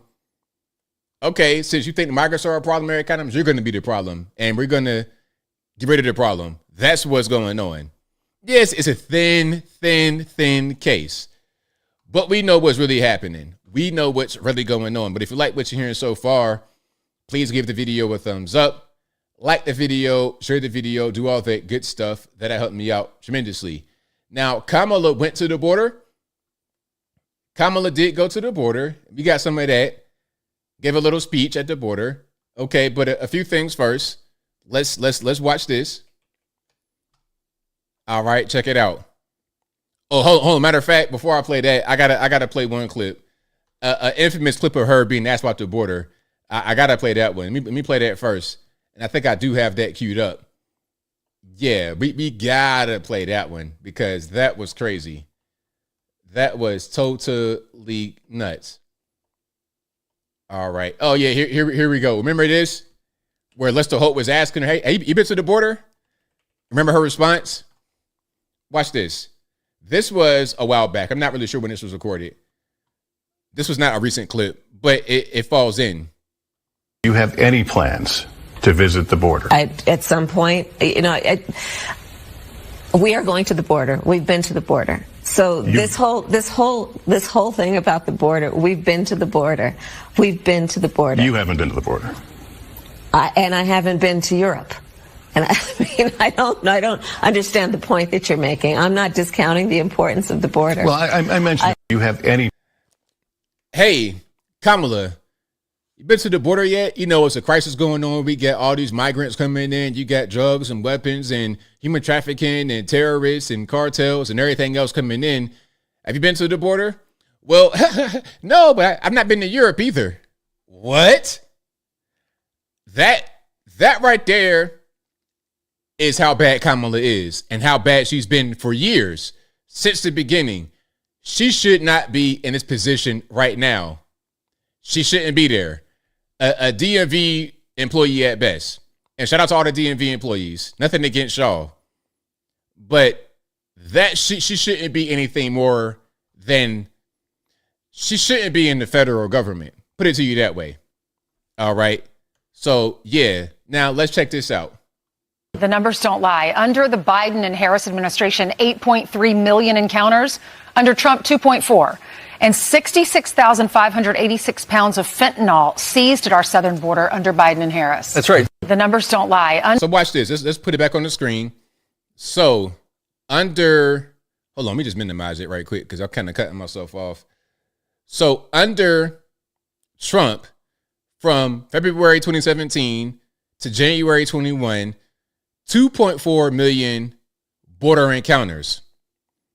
Under Biden-Harris, 8.3 million border encounters from February 21 to August 24. We're not even at January 25 yet. A 241.5% increase. So there's a problem. There's a problem. Now, some smooth brain is going to call me and say, ABL, the border is always a problem. It was a problem under Trump. Was it a problem? Nobody's trying to say that there's never going to be any border crossers, border hoppers, illegal aliens, migrants, asylum seekers. Nobody's saying that. But obviously, the problem, the issue got exponentially worse under the current administration. That's the point. That's the problem. Can't you see? AMG says 8.3 million is nearly the population of New York City. And under 4 years, we got a whole New York City that came to the border and got processed. That's not even counting the gotaways. It's probably close to 25, 30 million people that came into the country since they came in office. I would say at least 15 million, bare minimum 15 million. If they processed 8.3, then how many were not processed? They got 8.3 on the list. They track 8.3. They know of 8.3 by their names and faces, fingerprints, and whatnot. So how many more came across unfettered? Come on. Now, Jasmine Crockett, we got to get back to her. Jasmine Crockett really tries very hard to defend Kamala. All right, check this out. And TV is so bad, man. They don't have like a MSNBC, CNN. They don't have any. When they put black males on, they don't have anybody that's really masculine. White males, they do it sometimes. Stop the hammering. Guys like that, they might bring on. But for the most part, they bring on black guys that's married to white men, like Jonathan Capehart, Don Lemon, etc. Roland Martin. I don't know what's going on with you, Roland Martin. You had that dude's hind parts on your video. I don't know what's going on with that. Talking about some, oh, well, it was on Twitter and it scrolled to the next video. I don't know about y'all, but I never been on my Twitter timeline watching a political video and then it scrolls and some dude is naked. I never seen that before, but anyway, I digress. Here's Jasmine Crockett defending Kamala Harris. Check it out. I'm very concerned because the Republicans have never gotten immigration right. That's just the fact of it. There's not very much that the Republicans get right in general. And so to basically say that issues of national security as it relates to how we're going to take care of our allies should be tied to this mangled immigration process is absolutely insane. I mean, when you look at somebody like Greg Abbott, my governor, and his solution is to basically say, hey, we're going to kill people that are trying to come in. Like, that's not a solution. Like, the Republicans don't have the solutions. They want to continue to defund the aid that is going, not the aid, but they're continuing to defund border security. Well, I mean, who's going to sign up for this job and you're not paying worth anything? I'm very concerned. Okay, so you heard that. Now, can I address one thing? There's a lot happening here with this picture. First of all, is that Shirley Chisholm in the background right next to a picture of herself in her living room? That's weird. If I go in your house and I see a big picture of you on your wall, I don't like that. And then there's a picture of Ketanji Brown Jackson on her t-shirt. It's just a mess, man. I don't like her. I don't like her at all. The mammy stereotype, caricature, acting, I don't like it. I do not like it. And the picture of you, and the picture's not even level. This is so ghetto, man. I don't like it. I don't like it at all. Yeah, and another AOC. Exactly. Another AOC. I wonder what she was doing before she started doing this. I don't know. Yeah, but people like that, I don't like, man. Let's get some real people up there that know what they're doing, that are actually competent. Let's do that. All right. So, yeah, that's what's happening. And, here is another person that I'm not really too fond of, Mr. Waltz, Tampon Tim. Here he is talking about the border. Check him out. Do you think it's a crisis, what's happening at the border?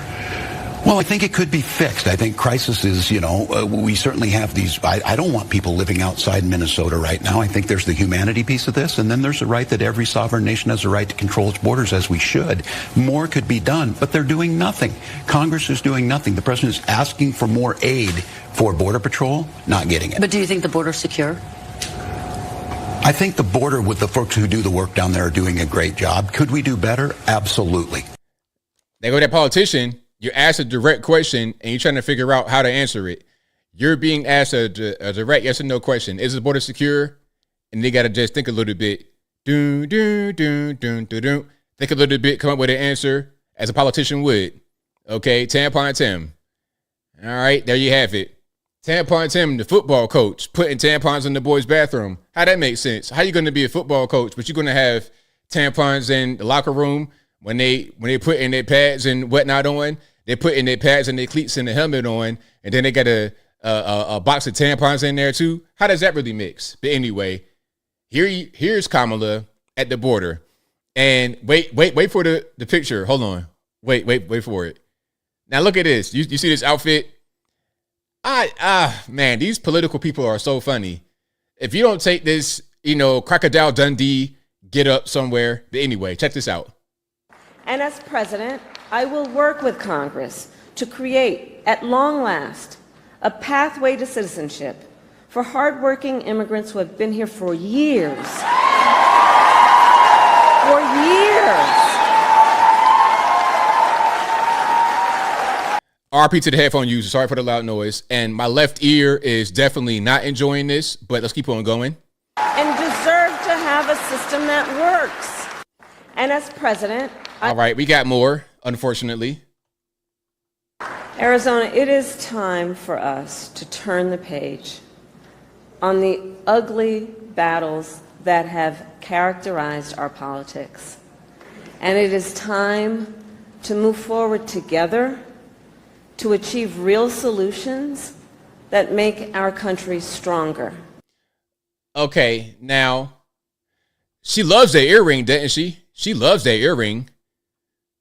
I mean, is there a particular reason why we keep wearing that same earring? Is there a particular reason why you got one side of your head covered up with your hair? Do you have your hair taped to your face so it won't show your ear? Or am I doing too much? I might be asking a few too many questions, but she loves the earring, doesn't she? What's going on with that? Okay, so the Crocodile Dundee outfit does not include getting new earrings. Okay, cool. I got it. So when people were asking, hey, is that a communication device? That's a conspiracy theory, which you always wear it. I don't know what's going on, but I digress. And let me be clear. I reject the false choice. I reject the false choice that suggests we must either choose between securing our border or creating a system of immigration that is safe, orderly, and humane. We can and we must do both. We must do both.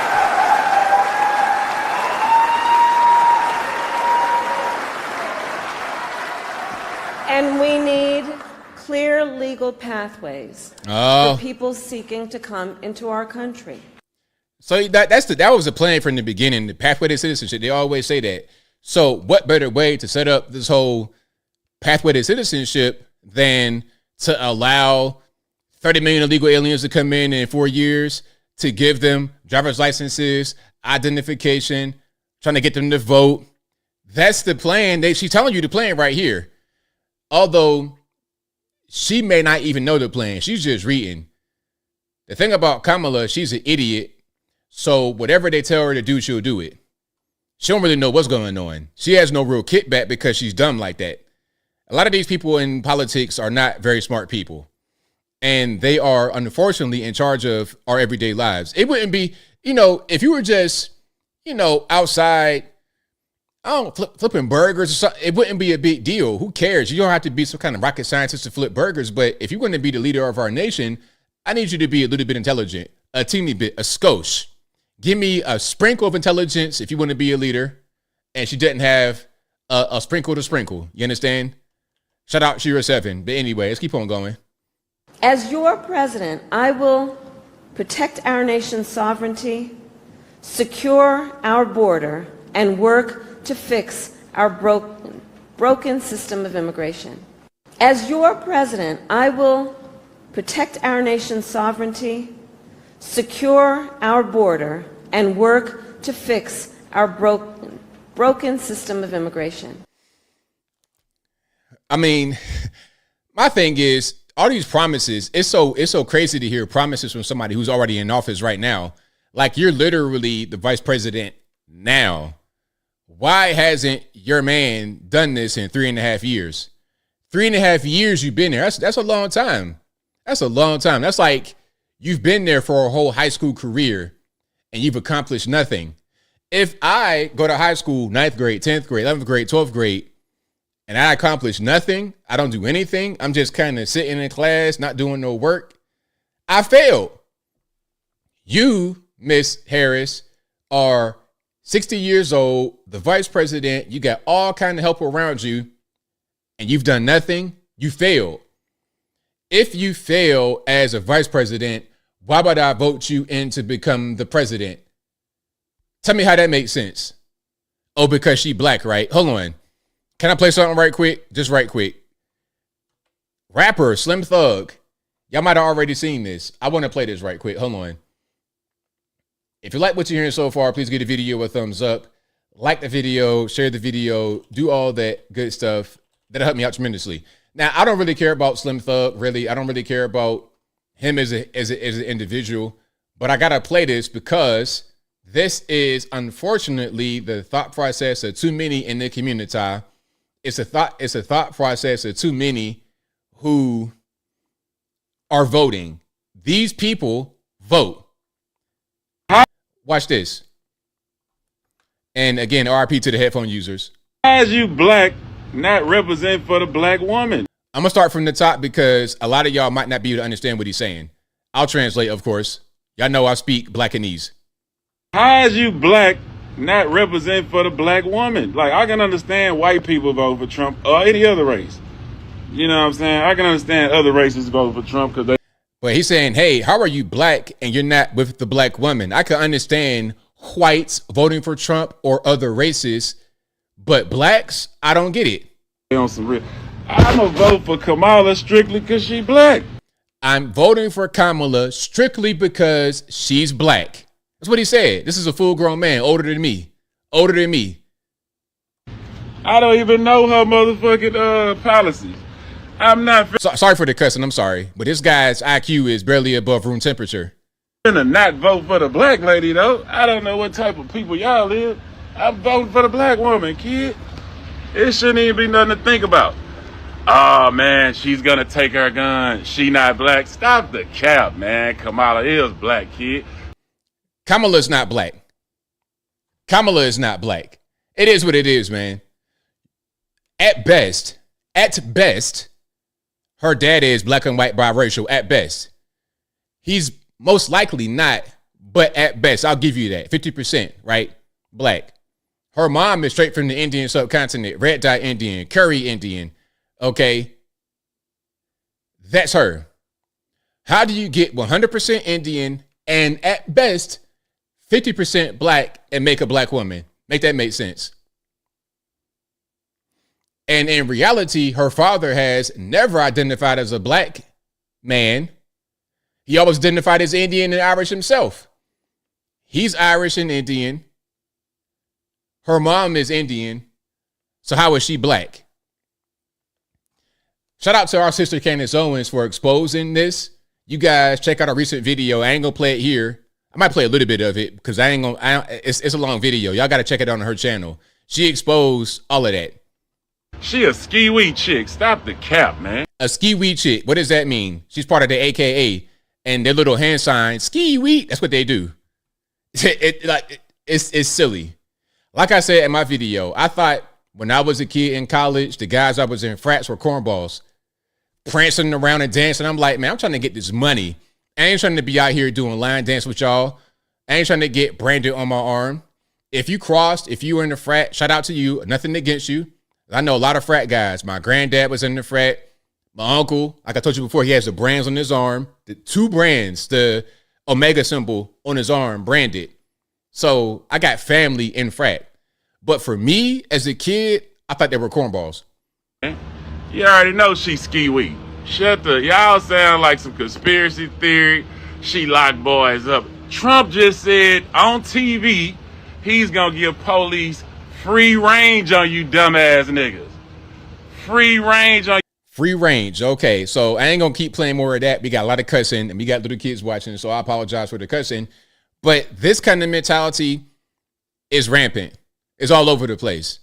Your Rickey Smiley and your jet lag cricket, fornicating pastor, Jamal Bryant. Listen, Jamal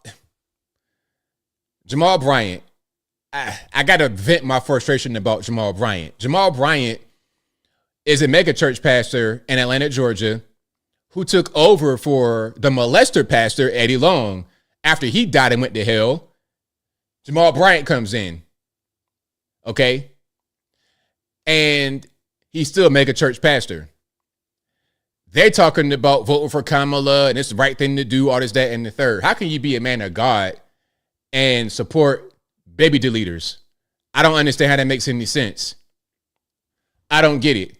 But then again, if you fornicating with your church members while you married, have a baby on your wife with a church member, it kind of makes sense, right? Y'all are pretty much on the same page. Morally bankrupt people.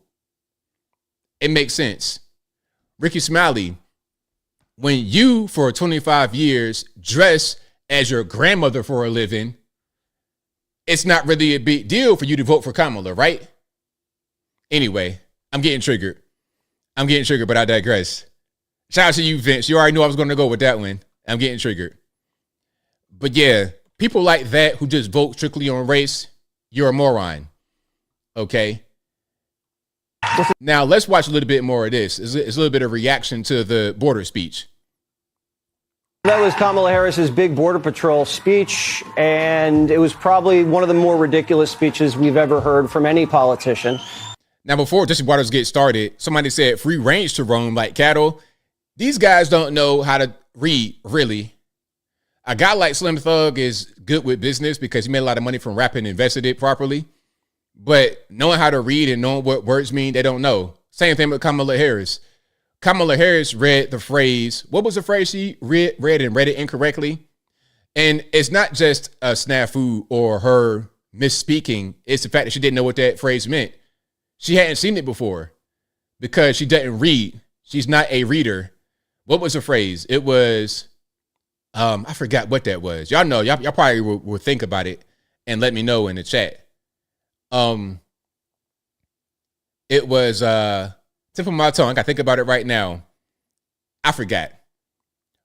But whatever the phrase was, it was a common phrase that's always spoken, and she read it incorrectly because she's never seen it before. Same thing with him. Free reign is not the same thing as free range, but these people don't know how to read. They don't pick up a book and read it. They don't read newspapers. They don't do nothing. And that tells me when somebody has a limited vocabulary, when they only got a few words to use, they don't read a lot. When you read, and I love for reading, you're going to pick up words and use them a lot in your everyday vocabulary. You're around people that are going to use words. They have a voluminous vocabulary. When you got about 10 words you use all the time, it's because you don't know anything. Matter of fact, hold on. Gauging, thank you. Yeah, price gauging. Price gauging? What does that mean, Kamala? Price gouging? That's the term, Kamala. You would know what price gouging meant if you know how to read, which is shaky at best. It's shaky at best. Yeah, that was crazy. That was wild. I ain't gonna play Jesse right quick. I'm gonna get to another word that she decided to use a lot. This is crazy. And for a grown woman trying to become the president, getting the new word in the vocabulary and using it to death. This is what you might have done when you were 10 years old. You learned a brand new word in school and you come home and you want to impress your mom and whatnot, so you use it a lot. That's what she's doing right here at the grand old age of 60. Not old. It's not old if you are active and know what you're doing, but it's too old to be behaving like you're 16 years old in high school. Assistance to state and local governments around transit dollars, and looking holistically at the connection between that and housing, and looking holistically at the incentives we in the federal government can create for local and state governments to actually engage in planning in a holistic manner that includes prioritizing affordable housing. And assistance to state and local governments around transit dollars, and looking holistically at the connection between that and housing, and looking holistically at the incentives we in the federal government can create for local and state governments to actually engage in planning in a holistic manner that includes prioritizing affordable housing. She thought that was a brilliant answer. I did good. Hey, Tim Waltz, didn't I do good on MSNBC? Like my new word I had, huh? Holistically. Like my new word, Kamala. Oh, my goodness. My. Please go out there and vote, man. Don't let this lady get in the White House, man. Don't let this drooling moron get in the White House. I beg you, please do not let her get in the White House. We're going to be doomed. If she gets in the White House, we're going to be finished. My heart will be finished if she gets in the White House. Anyway, shout out to her and her 15 words in the vocabulary. If you like what you're hearing so far, please give the video a thumbs up. Like the video, share the video, do all that good stuff. That'll help me out tremendously. Time has flown. I'm almost at the end of this particular segment. We're going to get to the calls in a minute and the super chats. All right, but let's keep on going here. We got a few more I want to get from Kamala. Just a few more from Kamala. Then we're going to keep rocking and rolling. I didn't get to Eric Adams, but hold on. All right. Eric Adams. Well, I did get to Eric Adams, but I want to get to Trump and his take on Eric Adams, and then we're going to get to the calls. But first, a few more things from Kamala. Bidenomics is working. It's a term we're very proud of, I must tell you, because Bidenomics is working. It's working. Bidenomics. Bidenomics. Now, if you guys can't see, she keeps talking about Bidenomics, one of her 12 vocabulary words she has. And on the screen, there's a graph showing the consumer price index climbing from January 21 up until July 24. And Bidenomics is working. All of this is part of our blueprint together for what America can be. This is Bidenomics. Bidenomics. There go that laugh. It wouldn't be a Kamala soundbite without that laugh. That is called Bidenomics. There we go. So that's a great Trump Vance ad right there, with the Bidenomics repeating in the background, and then the consumer price index just beep, going straight from the bottom to the top. Now we hear from the bottom, a great presidency under President Donald Trump, to the top, food prices, migrants, crime, all of that out of control. All right, now, who is this right here? Is this Jessica Alba? Who is this? Y'all know who that is. I know y'all know who that is, if she's somebody. But here she is, kind of like off the cuff speaking. First of all, Latina small businesses are the fastest growing in the country. Yes, they are. Right? Yes, they are. But included in that is that we don't lack for people who have ambition and have aspirations and dreams and an idea that is a great idea and work ethic. But not everybody has access to the capital. It's so true. And I believe strongly that our small businesses are the backbone of America's economy. So when we grow and strengthen small businesses, we all benefit. First of all, Latina small. Yeah, so, I mean, not very good. Jessica Alba, shout out to her.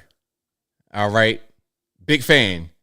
Not a big fan in this political pantsuit ensemble, but a big fan regardless. All right, let's keep on going. It is our lowest income communities and our communities of color that are most impacted by these extreme conditions and impacted by issues that are not of their own making. And now, I don't know when this was recorded. It might be an old clip. When you see Kamala speaking, sometimes it's going to be old clips because she don't talk too much. So there's not much really to go off of when it comes to her policies. Speaking about like actual footage of her talking, because she don't really talk for real. I mean, that'd be good for her not to talk. That's fine, but don't be trying to become the president when you're not talking. So absolutely. And so we have to address this in a way that is about giving resources based on equity, understanding that we fight for equality, but we also need to fight for equity, understanding not everyone starts out at the same place. And if we want people to be in an equal place, sometimes we have to take into account those disparities. Commie talk all day long. Big commie talk. Let's keep on moving. Prices are still all right. There go their price gouging comment here. high. Yeah, I agree with you. You said you want to take this on by going after those who engage in price gouging. Yeah. And this interview right here was funny because she had to like correct some of the terms that Kamala would use. The interviewer is a lot smarter than Kamala, although I would never in my life and afterlife ever vote for this lady, ever. Okay, let's keep on moving. That's kind of an older clip. Let's move along. Oh, here's what I wanted to show. I'm going to show this. We're going to get to the super chats and the calls. This was Trump talking about Eric Adams. He called it from the beginning because what I showed you earlier, remember that clip of Eric Adams talking about the migrant crisis and how it's cost in New York money so much money and they had to cut services to pay for it. Remember that? And I said, hey, that right there, that pretty much spelled his doom. Trump thinks the exact same thing. Check it out. I will say this. I watched about a year ago when he talked about how the illegal migrants are hurting our city and the federal government should pay us and we shouldn't have to take them. And I said, you know what? He'll be indicted within a year. And I was exactly right, because that's what we have. We have people that use the Justice Department and the FBI at levels that have never been seen before. So I wish him luck. I don't know anything about what he did, but I told a lot of people right over there, that group was saying, you know, sir, you were right about that. When they mentioned that, I said, they came in and he was pretty strong about it. He said, this is really unfair to make us carry this burden. We shouldn't be doing this. This is New York City. I mean, your parks are loaded up. I just passed recently Madison Avenue, the Roosevelt Hotel. It's like nobody would recognize it. That's Midtown. But he came out very strongly against it. He was right, by the way, because it's ruining our country. He was honest. And I said, he will be indicted within a year. And that's what happened. And I noticed the indictment's very old. It goes back a long time. Well, I had the same thing. They went way before the statute of limitations. So I wish him well, but I said that he will be indicted because he did that. You take a look. That's what they do. These are dirty players. These are bad people. They cheat and they do anything necessary. These are bad people. And we need an honest Justice Department. We need an honest FBI, and we need it fast. Yeah. So there we go. Trump called it. I mean, we all saw that coming.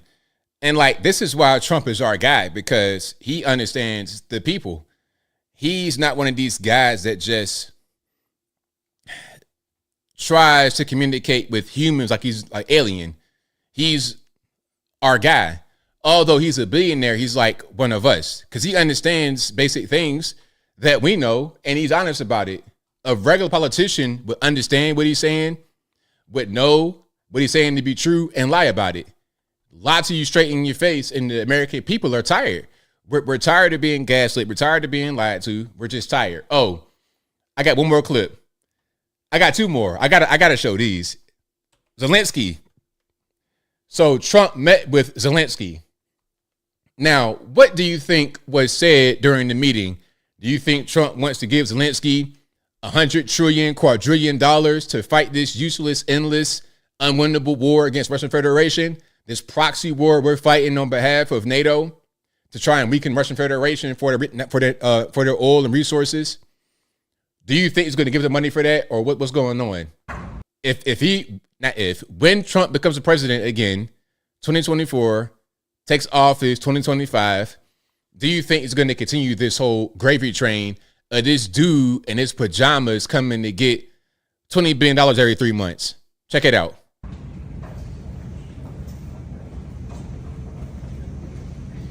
So there we go. Got Trump dressed appropriately and Zelensky in his super crisp and clean fatigue tight wear. You about to go roof a house, or you trying to get some money? Like you on a diplomatic visit? What's going on? But anyway, so we got another clip. Wants it to end, and he wants it to. Now, what do you think is going through his head right here? This is a real video, by the way. There's a height difference. Now, listen, y'all know I'm not superficial. I'm not trying to be funny or nothing like this. But people see this difference. Imagine if they were on a debate stage or something like that, and you see this Zelensky guy looking the way he looks, and you see Trump the way he looks, the height difference, the stature. He could be orange, crazy hair, whatever. There's a difference. He wants it to end, and he wants it to end as quickly as possible. He wants a fair transaction to take place, and I think, right now I'm campaigning, so right now I don't have much to do with it other than we're doing very well in terms of the campaign, and I've been saying that I believe if I win, we're going to have a very fair and I think actually rather rapid deal. It should stop, and the president wants it to stop, and I'm sure President Putin wants it to stop, and that's a good combination. So we want to have a fair deal for everybody.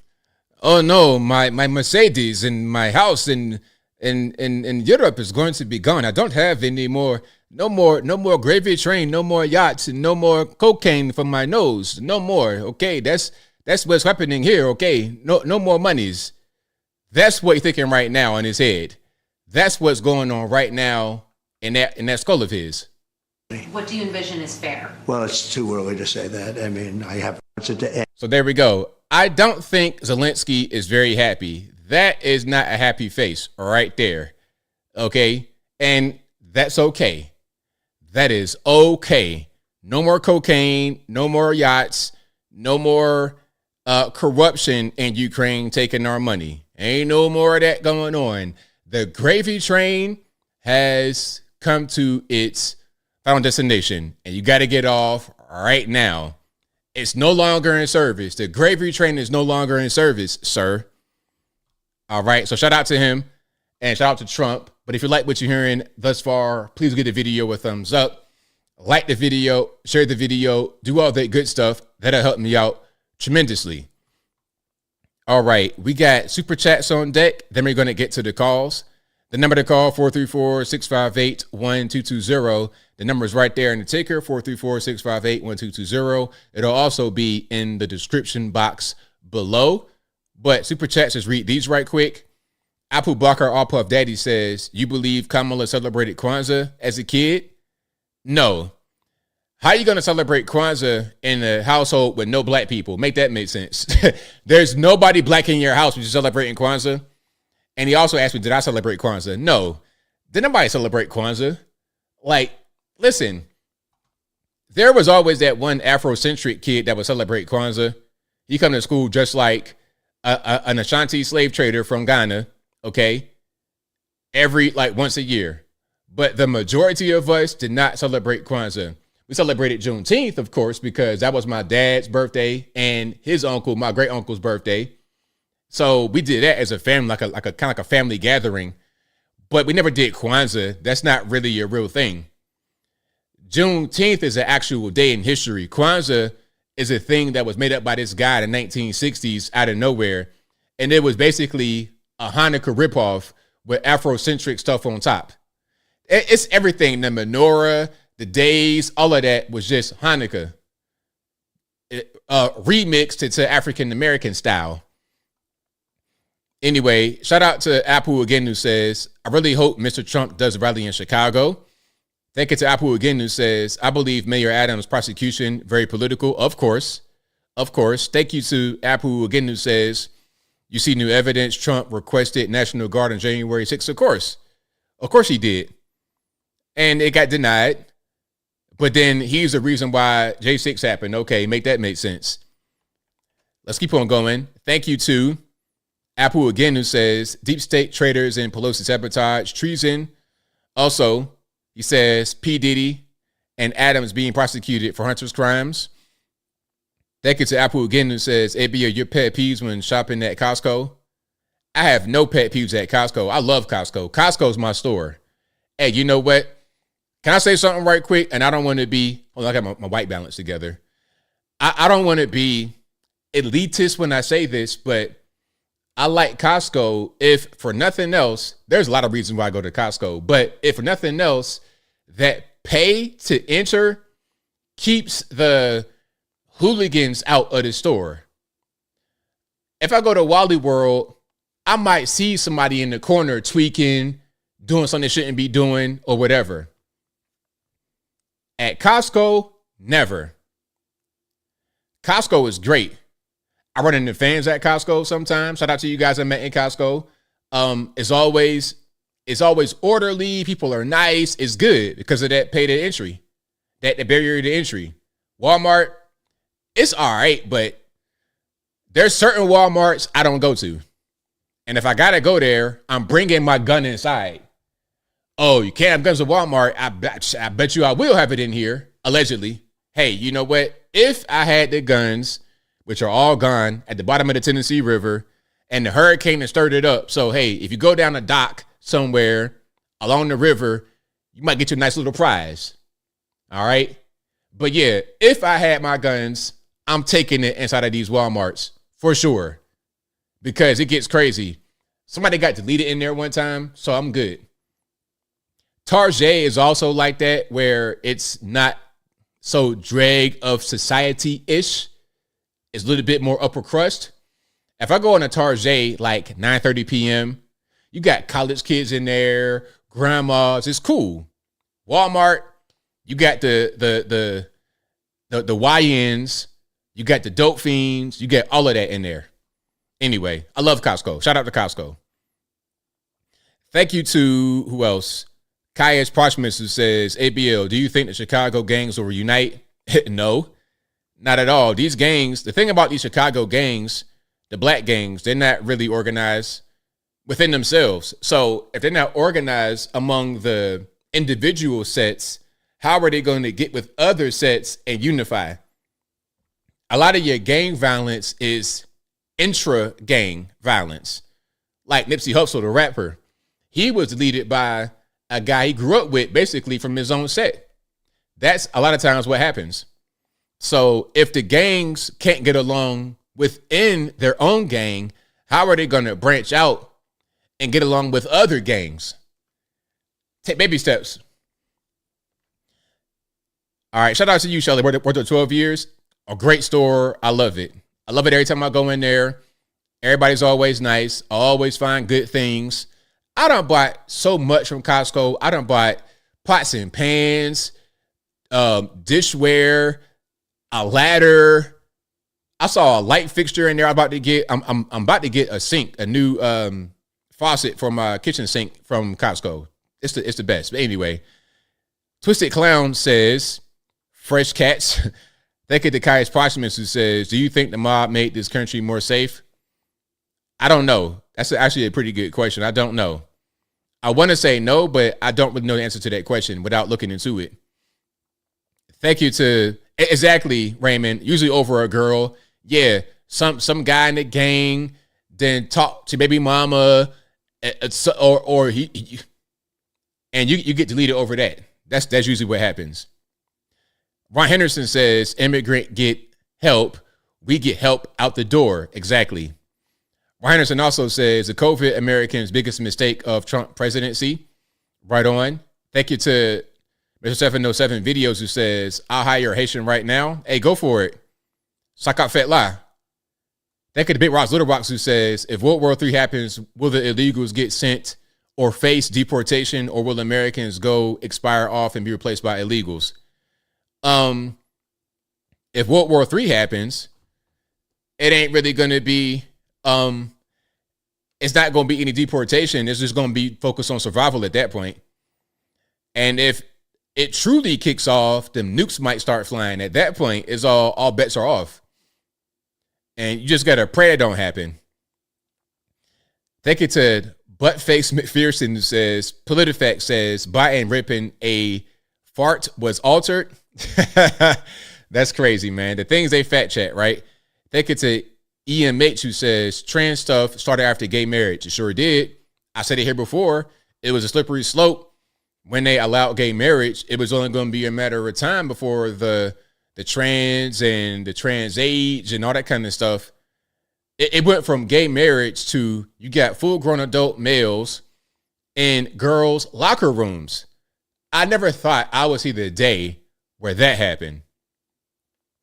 Yeah, shout out to Aldi, Bina. Aldi and Trader Joe's is owned by brothers, right? So I think one brother started Aldi and the other had Trader Joe's. Aldi's cool, small store. You could get in and out. I like Aldi. And Trader Joe's I like as well, but whenever I go in there, man, it's a little weird.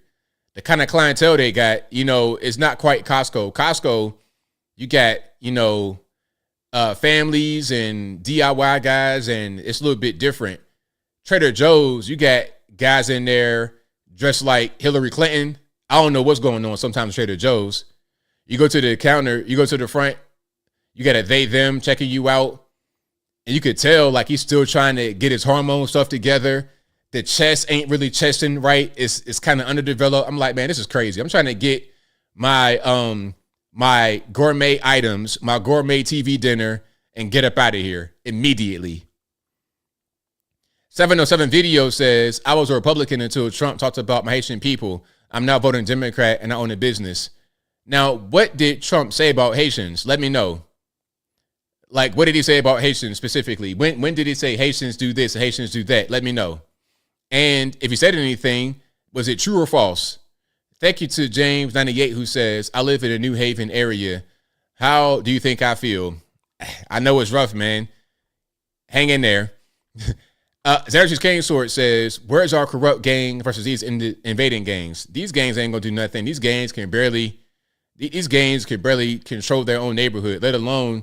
Listen, I said it. A lot of these gangs are soft, so soft. It's a mystery. It's a myth that these guys are really tough guys. It's a myth. You got some tough guys in gangs, but most of these guys are soft, raised by their mama, and as soon as the heat gets hot, they're gonna tell. They're gonna start crying. All of that. Watch the show First 48. Watch that show, and when they get him in there and they bring that woman in there. Like they mama, they're going to cry, tell everything immediately. So it's always funny when I see guys on the internet talking about, oh, don't snitch and don't snitch and be a real one. Man, these guys will tell immediately. Hey, Mr. Dartavius, if you don't tell on everybody, you're going to get 2 years in prison.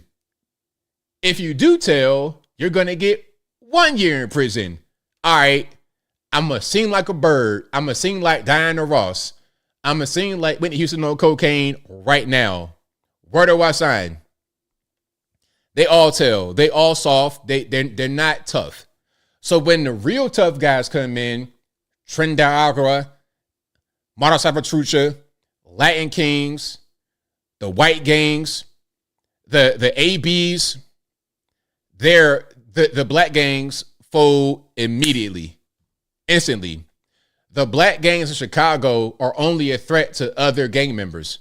And innocent women, a lot of times, when they just shoot indiscriminate, they're not really a true threat in the sense of actual organized crime the way it is south of the border. That violence is something totally different that we're not ready for, to be totally honest with you. I mean, not we. Y'all, a lot of you guys are ready for it, but these gangs out on the street, and it's a bunch of little kids too. A lot of these gang members, 14 years old, 15 years old, they're not ready for these 25-year-old hardened criminals that have already been to prison and they got real organized crime behind them. They ain't ready for that. Anyway, shout out to Michael Guest, who says, a sheriff in Ohio has a great idea. Take down the address of every front yard that has a Harris or president sign on it, then supply the migrants that have crossed the border with that list. Well, you can't do that. That's called doxing. You can't do that, but that's funny. Thank you to Ron Henderson, who says, Kamala, I promise you everything, but gives you nothing. Just trust me. Nope, exactly. Ron Henderson says, Kamala, the reason I don't have access to the Capitol because you gave it all to the illegal aliens. Exactly. Thank you to It's Now, who says, ABL, you rock. Longtime subscriber. Thank you for the way you holistically break down the hypocrisy of what has been. Just saying. Laughing emoji. Thank you for that. I definitely appreciate you. Thank you to Said Bro, who says, Zelensky in his usual costume. He should be getting off his airplane dressed in a nice tailored suit. He should. If I got a suit in my closet to wear for like an event going to the White House, which I've done a few times already, then so should he. I'm tired of seeing him put this costume on to try and beg for money. Thank you to Ian H, who says Trump gets a lot of money from Sheldon Adelson. No, he dead though. What are you saying, Ian H? Come on, he been dead. When did he die? Actually, hold on. Let me see. He died in 2021. He been dead, man. It's almost 4 years. Also, Ian H says Trump is pro-Israel first, I think. Oh, okay, cool. So yeah, shout out to Sheldon Adelson, who's been dead for 3 years. Smooth Artist says we got to unite the Crips and the Bloods, ABL. Okie dokie. Hey, whatever you say, man. Hey, that ain't never gonna happen. If the Crips can't even get along with each other, how are they going to unite with the Bloods? But anyway, yeah, he dead. Shout out to Sheldon Adelson, though. He was a big contributor to all Republicans, but he been dead for a long time. If you like what you're hearing so far tonight, please give the video a thumbs up, like the video, share the video, do all that good stuff. That'll help me out tremendously. And let's go ahead and get to some super chats, calls. The number to call is 434-658-1220. Again, 434-658-1220. There's also an email in the description if you want to call in and be right here. Video, bottom left-hand corner of the screen. But let's go ahead and get it rocking. And let's get some sound together first. All right, let's try that one more time. There we go. I think we are good. Let's go. Who am I speaking to? 646 on the line. Hey, that's Thomas from Denver. How's it going, ABL? It's all right, man. About yourself? Good, man. I've been listening to you since the days of wrapping on up with a bow on top. Right on. But yeah, I just wanted to give just anecdotal. So I live right down in downtown Denver. I've been here 17 years. I live right by Coors Field. And I mean, just for storytelling, I'm a white guy. I say half my friends are black males, 25 to 40. And they're all on the Trump train. And when we go out, like I'm a nightlife guy, we go out to bars, clubs, and whatnot. And I'll be walking home, and I'll pass by a neighborhood, and there might be like 5 or 10 black dudes just hanging outside, and I'll just, be in my state. I'll be like, you all mess with Trump, right? And they'll give me the nod. They'll give me a big hug afterward. So, like, just anecdotal story. Like, I don't think Colorado's going to go for Trump, but it's not as rainbow heaven, alphabet city mafia driven as a lot of people may think. And I just want to give a little perspective just from ground zero that there's a lot of people that are on the Trump train that don't have a voice or don't have a voice that goes out to mainstream media and all that jazz. Right on, man. And I love to hear it because the mainstream media will tell you one thing, but once you're on the ground, it's a little something different. Yeah. But yeah, that's all I want to say. Thank you. I've been following you for, 6, 7, 8 years now, and just keep up the fight, and I'll catch you next time. Thank you. Thanks for the call, man. Appreciate it. All right, shout out to the caller. Great call. And the phone lines are jam-packed. Y'all, please hang tight. Let's go to 352. You're on the line. Who am I speaking to? Hey, this is Jenna from Florida. All righty. What's going on? Hey, I just wanted to say that you are hilarious. Me and my husband love watching you. And some of the things you say are just so on point. Something you were saying the other night about how the Haitians are actually, or the Venezuelans, are here to replace the lower class workers just makes so much sense. And we just wanted to say shout out to you. Keep doing what you're doing. We support you. Thank you for your call and your support. Definitely appreciate you. Yep. Have a good night. Yeah, that replacement theory is real. The media tried to discount it, talking about, it's a racist dog whistle because it's a white replacement theory. It's not even about white. It's about American replacement. It don't matter what color you are, white, black, whatever, because we saw them in Pennsylvania in the mostly white area. And we also saw them in Chicago in the all black area doing the same thing. So, let's keep on going here. Let's go to 631. You're on the line. Who am I speaking to? ABL, it's Barry. How are you? I'm well. About yourself? I'm not trying to brag or anything, but you're speaking to a real live Costco employee. Yeah. Shout out to Costco. And I will say that we got the best return policy out there. I've seen some of the clips. Like, you see some of these years old items. Like, they've been through the fire. They've been through every natural disaster. Literally the fire. I'm going to tell you something true. Got a toaster back, okay? Looked like from the year 1 with a burnt piece of bread in the toaster. That's crazy. That's a true story. It's hilarious. People, they don't have any shame. Not at all. They don't care. They will wear it out completely and still, but that's what we do at Costco. Keep our customers happy. So anyway, I wanted to ask you, what do you think this whole thing with Trump? I kind of wish he would just bunker down at this point. I have concerns about him, and he's always out there. He's always traveling. And I kind of just wish he would lay low. What do you think? Well, he can't really do that because he has to campaign.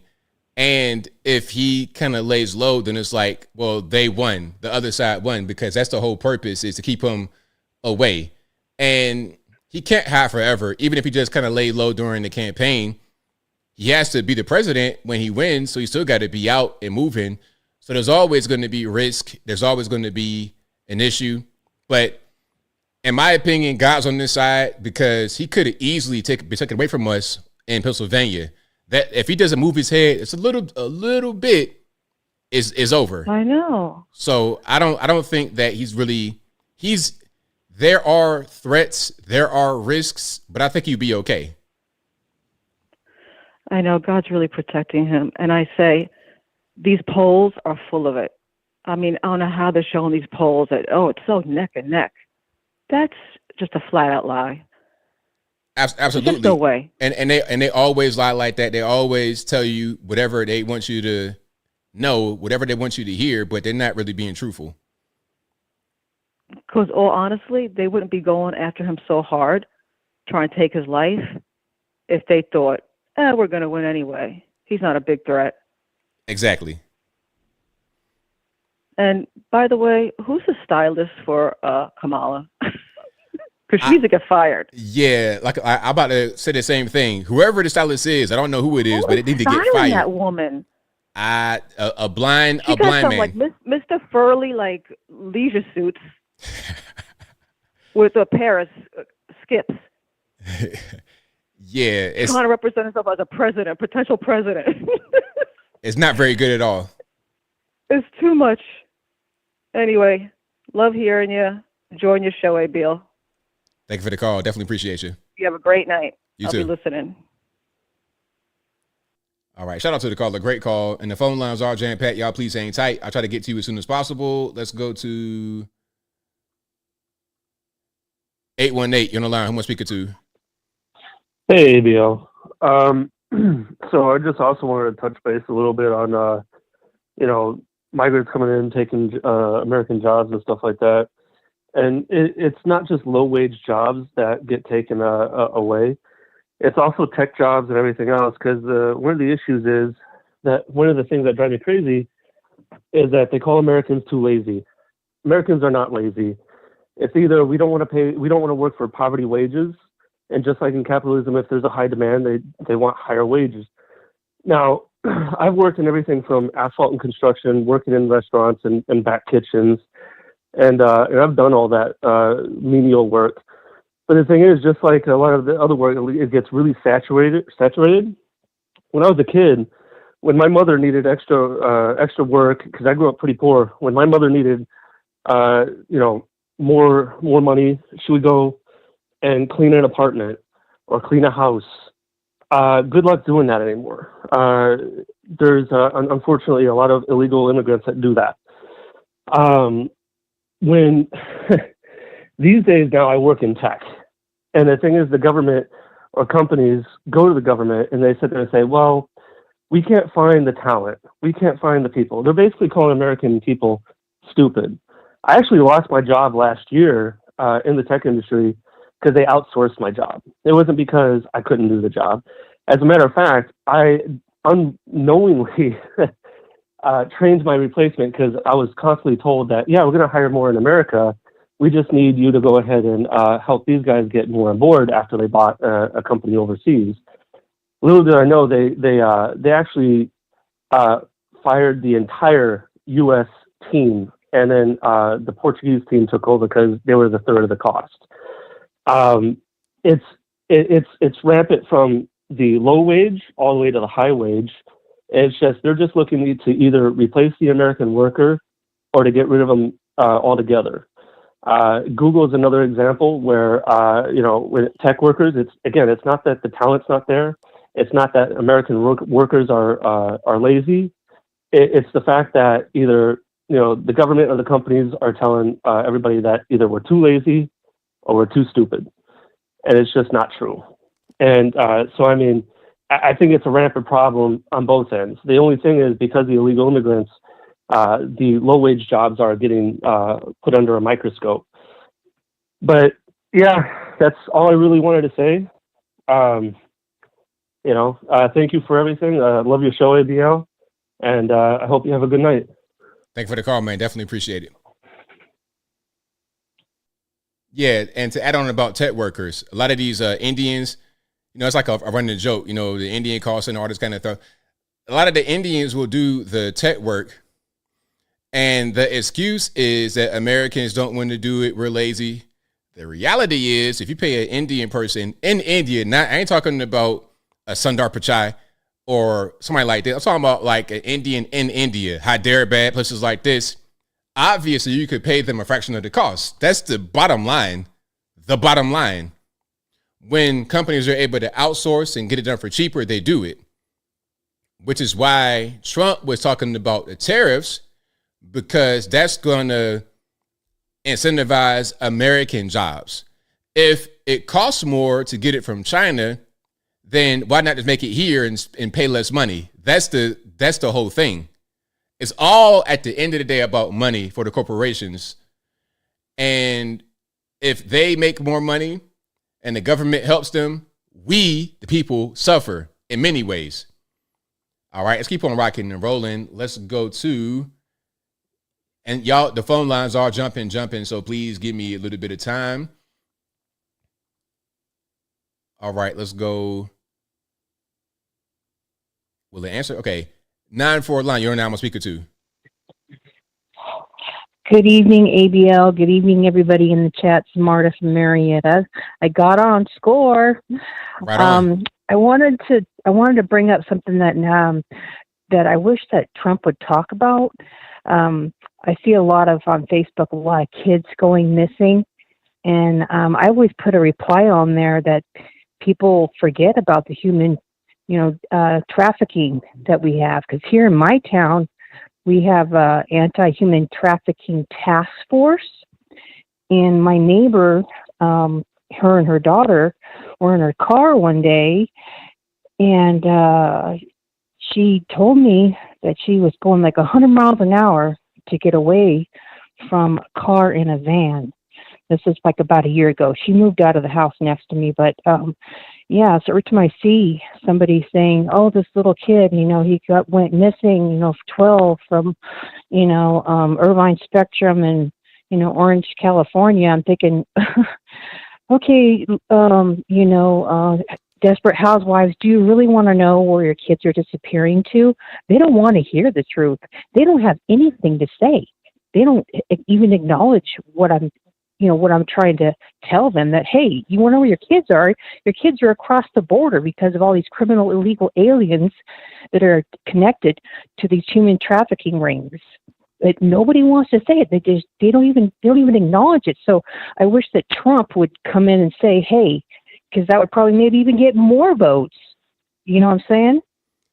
You're right about that. And part of the problem that he's going to face is the mainstream media trying to poo-poo it like it's nothing. It's just a conspiracy theory or whatever. But these are real things that happen. Human trafficking is real.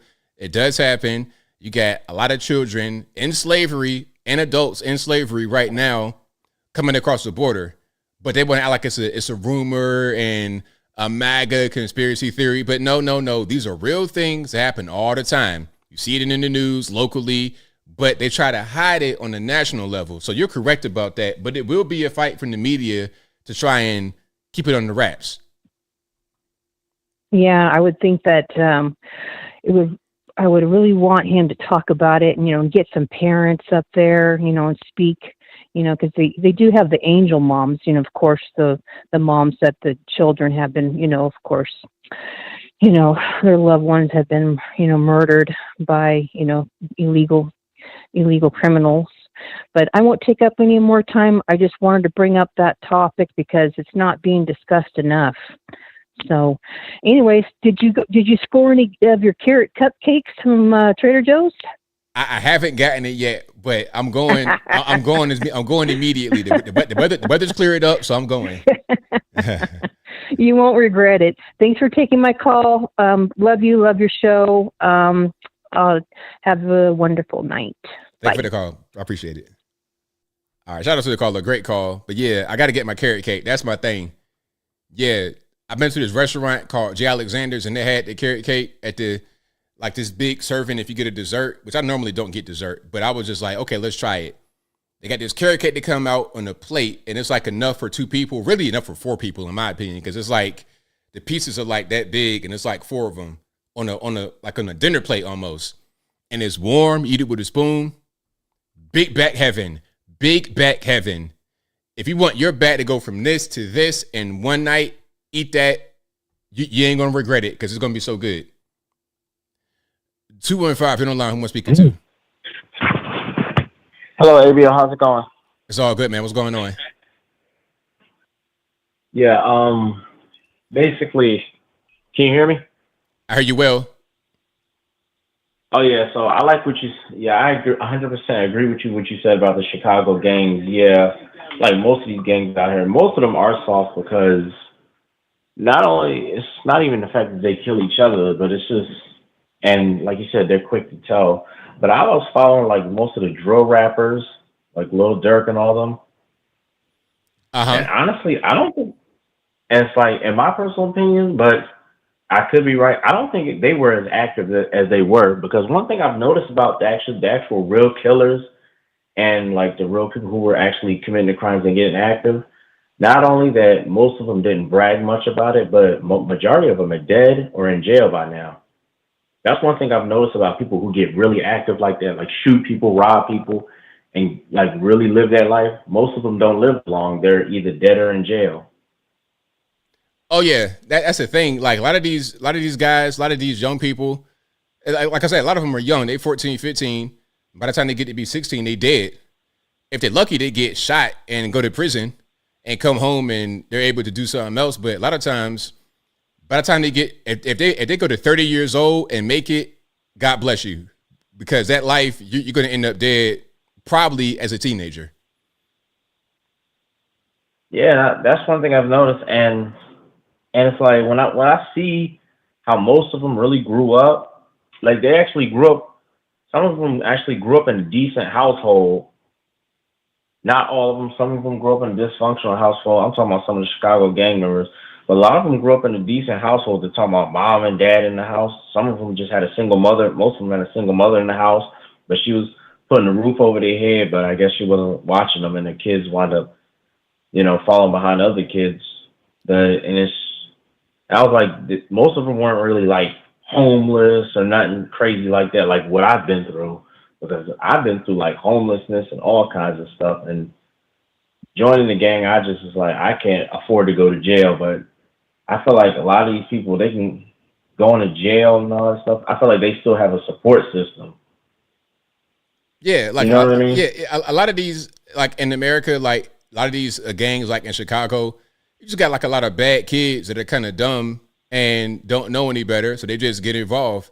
They want to be part of something, and a lot of them, they want protection, and they just get into it for their reason, but it's not really like a matter of life and death. It's weird. It's really weird. So yeah, these gangs, they don't strike no fear in my heart. The only reason I would be trying to avoid them is because they're so dumb. They might just start shooting for no reason indiscriminately and hurt me as a result. Yeah, because they're reckless and quick to crash out. They crash out, yeah. But that's also again why that's why they get deleted early. Okay, they try to do a B&E and somebody got a gun inside the house. Boop boop boop boop. Now it's over. That makes sense. And what was another? Oh yeah, I wanted to ask you another question. Ever since Joe Biden dropped out, when's the last time you've seen a Biden supporter? Not very often. Not very often. I don't really see the people that say they're going to vote for Kamala either. But then again, where I live is pretty much MAGA country. If I go downtown and walk around there, I still probably won't see anybody.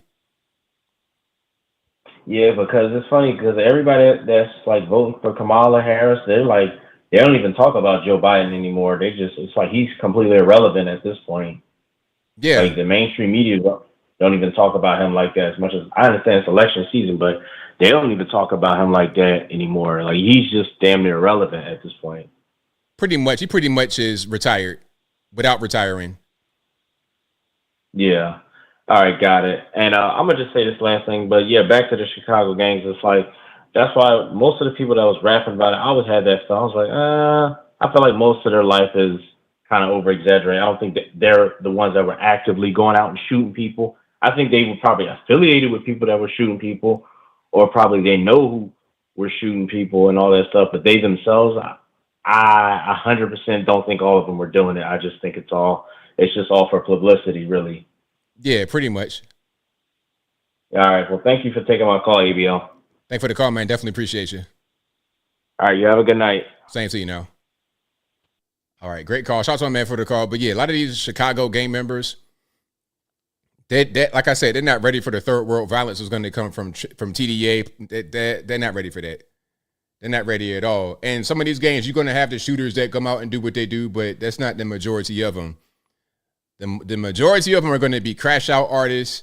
They're going to get sent on a dummy mission and get deleted by the time they get to be 15. That's the typical life of a Chicago gang member. That's going to be the majority of the shooting and killing victims. Gangs deleting each other over the smallest of things. Girls, pair of shoes, a jacket, Anyway, I'm getting triggered. All right, caller on Skype. Who am I speaking to? Hello? Yes. Yeah, hello. Anthony, it's me, Emil here. I'm calling from Norway in Europe. We spoke last time back in 2018, is some few years ago. It's been a while, man. How are you? It's been a while. I'm good, doing good. We still got our free speech here in Norway in Scandinavia.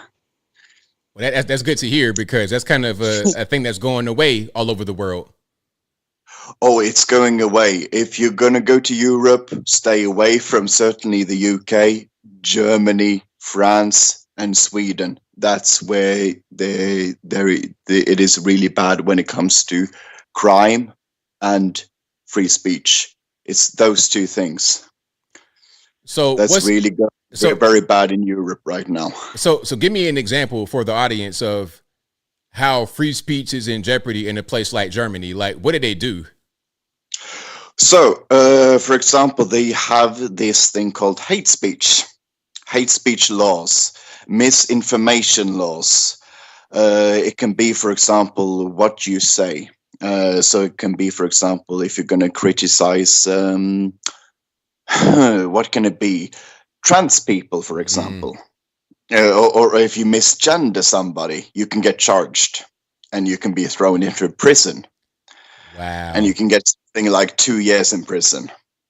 That's the future if you vote Kamala in America.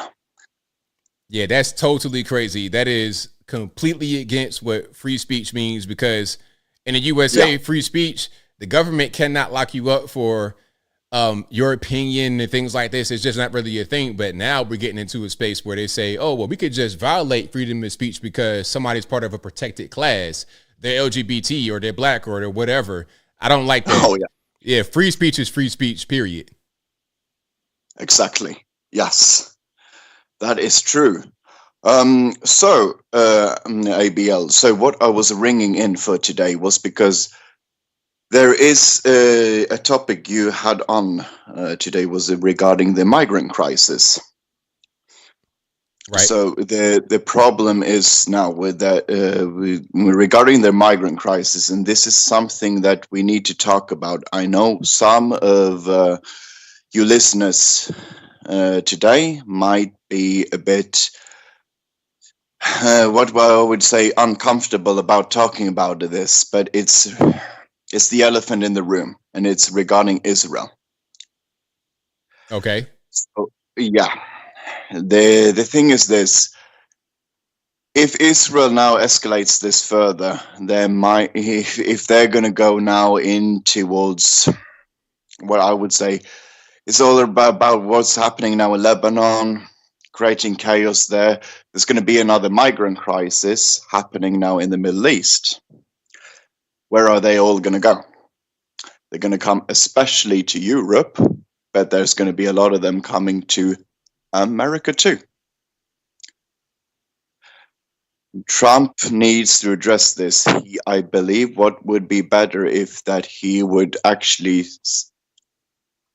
stop funding Netanyahu and actually say, look, Netanyahu, we need to make a peace deal now. Just like with the Ukraine-Russia situation. What's your take on this, Anthony? It's never going to stop. Like, there's never going to be a time where there's no fighting over there. So what can you really do as far as a peace deal? They've been fighting since the beginning of man. The beginning of man, not just, 2022, not just, what was that, October the 7th? Like, they've been fighting over there since the dawn of humanity. So what can any of us do to fix it? Well, what we can certainly do is stop the funding to Netanyahu. That's what we need to do. Well, I mean, I'm with that, but I think let's stop all the foreign funding because we got problems over here. Why are we giving money to Ukraine, Israel, Taiwan, anybody? Why are we just the world police? Why are we the World Bank? Why are we doing all these things? Let's focus on America first. That'd be my opinion on that. Yes. Yes, that is probably what we need to think. Europe first, America first, and we can still have a good cooperation when it comes to trade deals. That's what we need to focus on. We need to be what I would say, because the foreign wars that goes around the world, we need to stay out of it and focus more on trade, not on war. I assume you probably agree. I agree 100%. And that's part of the reason why I voted for Trump the first time and the second time and now again is because he's an anti-interventionist. Same thing with J.D. Vance. He's also saying that he's an anti-interventionist, not trying to be involved in these decades-long, years, whatever, foreign wars. So, yeah, I definitely agree with that. Let's focus on cooperation rather than trying to topple and intervene in regime change. I'm not a fan of that stuff. I agree totally, but that's the problem. That's one of the few small issues that I have with Trump. He seems to be very, very pro funding of Israel. That's the elephant in the room. That needs to be more discussed amongst us conservatives. Don't you agree? I mean, I don't know. I feel like you kind of get me into a weird situation. I think I answered the question, but I think what you want me to do is focus on Israel specifically. Am I correct? Well, when it comes to the whole Israel-Palestine situation, I think it's not a difficult. It is difficult. It's not easy, but I think the best would be for Trump right now for this coming election is to say, look, Netanyahu, we need to focus on ourselves. We're struggling now in America. I'm sorry, we're going to have to cut all funding. You're on your own. That's it. We're just going to stay neutral. But see, the thing about it, let me just say this piece. You can't just say we're not going to fund Israel without addressing every other nation that we fund. Why just Israel? Because we're also funding Ukraine and that whole debacle over there, which shouldn't be happening. How many thousands, hundreds of thousands of Ukrainians and Russians have died as a result of us funding them? So it shouldn't just be Israel, because all they're going to say is, you're an anti-Semite. Look at what's happening with Ukraine. You want to keep giving them money, but not Israel? Why pick one of them? Like, you see what I'm saying? Because if the whole thing is about trying to stop the war and not funding foreign war, then it should be the same across the board, not just one thing for one country, but a different thing for, you see what I'm saying? So it's got to be all across the board. It can't just be focused on this one country. Oh yeah, I agree. This now goes for every country around the world. I really like Trump's stance when it comes to Russia, Ukraine. I live here in Europe, so that the fact that he wants a peace deal between Ukraine and Russia, I believe that's great. It's going to be fantastic for Europe. But I will also want to see him do the same thing when it comes to Israel. I mean, I understand what you're saying, but like I said, let's just focus on everything all at once rather than saying this country we're going to defund, because the next thing automatically you're anti-Semite because you didn't say everybody else. You're just talking about that one country. Why just them and not everybody else? So like logically, let's put everybody in the same boat and then nobody can say anything, because at that point we're just being anti-interventionist. We're not trying to be anti-Semitic, and nobody can say anything to the contrary. Don't you agree? Yeah, sure. I agree. But he's talked a lot about not funding Ukraine anymore. Okay. He hasn't mentioned anything about Israel. Well, like I said, like I said, we're kind of belaboring the point at this point. What I'm saying is correct, though. You agree with it. I agree with it. I think we all agree with it. So I think that'd be the solution. Maybe it's the cancel culture thing that maybe is afraid of being labeled as anti-Semitic. Because it's not about anti-Semitism. I gave you the solution, so ain't no point in talking about the problem no more. Because we already solved it. The solution has already been given. You agreed to it. So that's pretty much that on that. Oh yeah, sure. But you're not part of this administration. That's the thing. Okay. And look. Okay, it's been a good call, but you've been on for a while. Thank you for the call, man. Definitely appreciate you. All right, shout out to the caller. I didn't realize I was on for that long, like 9 minutes. But yeah, he wanted to get down to the let's defund Israel. Okay, I mean, but you got Taiwan, Ukraine, put everybody, look, the solution, so nobody can say anti-Semitism when you say something like that, is put everybody in one boat. Boom.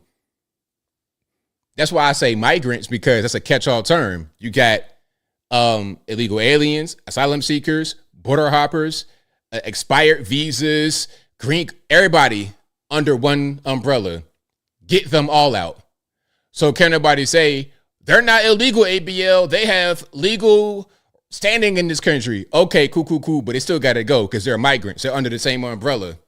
The same way you don't want to say defund Israel because the automatic response, you're anti-Semite, you hate Jews. No, I'm talking about everybody. Let's defund foreign war. That's a solution. It's very simple. To try and belabor the point, you just want to get your opinion out there about Israel. And what's the purpose in doing that? How would that benefit anybody other than you and your satisfaction on the inside? It doesn't make any sense. We got to stop being emotional with these kind of decisions. But I digress. Let's go. 912, you're on the line. Who am I speaking to? What's going on, ABL? It's your boy, Joel Davis Media Network, man. Long time no see. How you doing? Everything's good, man. How about yourself? Doing all right, man. Happy belated birthday, man. I'm glad you're part of the 40 clique now. Thank you, man. Appreciate it. Anytime, man. Also, too, I want to say rest in peace to Chicago Police Department detective, man. God bless his soul, man. Right on. R.I.P. Yeah, so anyway, I wanted to talk about what you was discussing about Kamala Harris with these bad interviews and the things that she's been saying. I know I have just started getting back on topic because I was about to give up on doing any more commentary about the political scene, but I decided to listen to one of your videos of inspiration and got back into the groove of things. So shout out to you too for that, man. Here's my thing, ABL.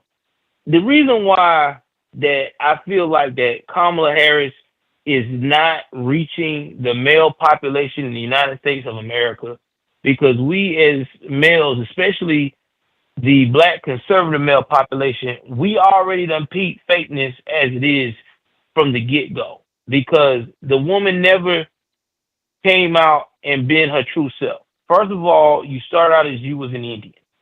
Then you go up here and you get close to running with VP with Joe Biden. All of a sudden, I'm black now.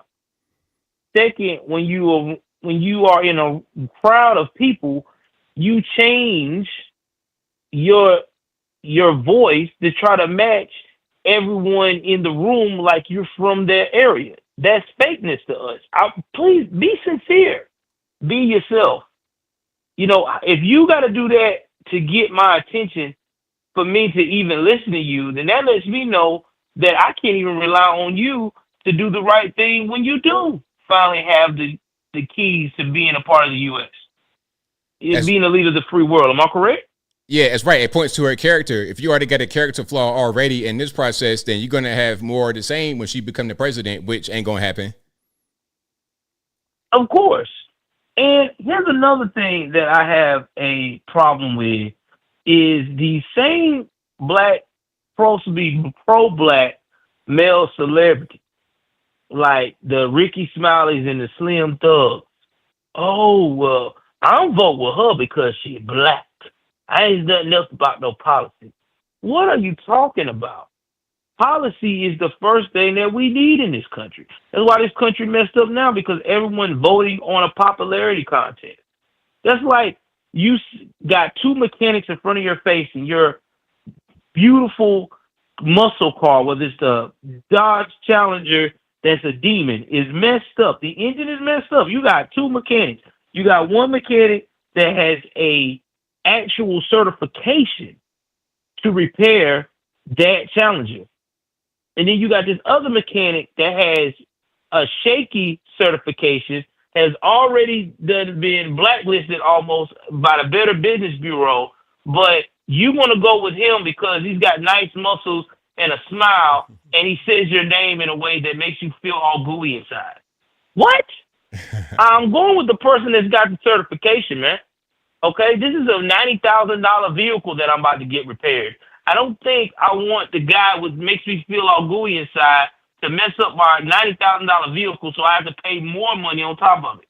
That makes no sense. Exactly. It makes sense. Like let's do things that make logical sense here, not the thing that might make somebody feel good. Exactly. And that is the problem. That is the problem with this character. the character. Listen, this is why Kamala's not going to win.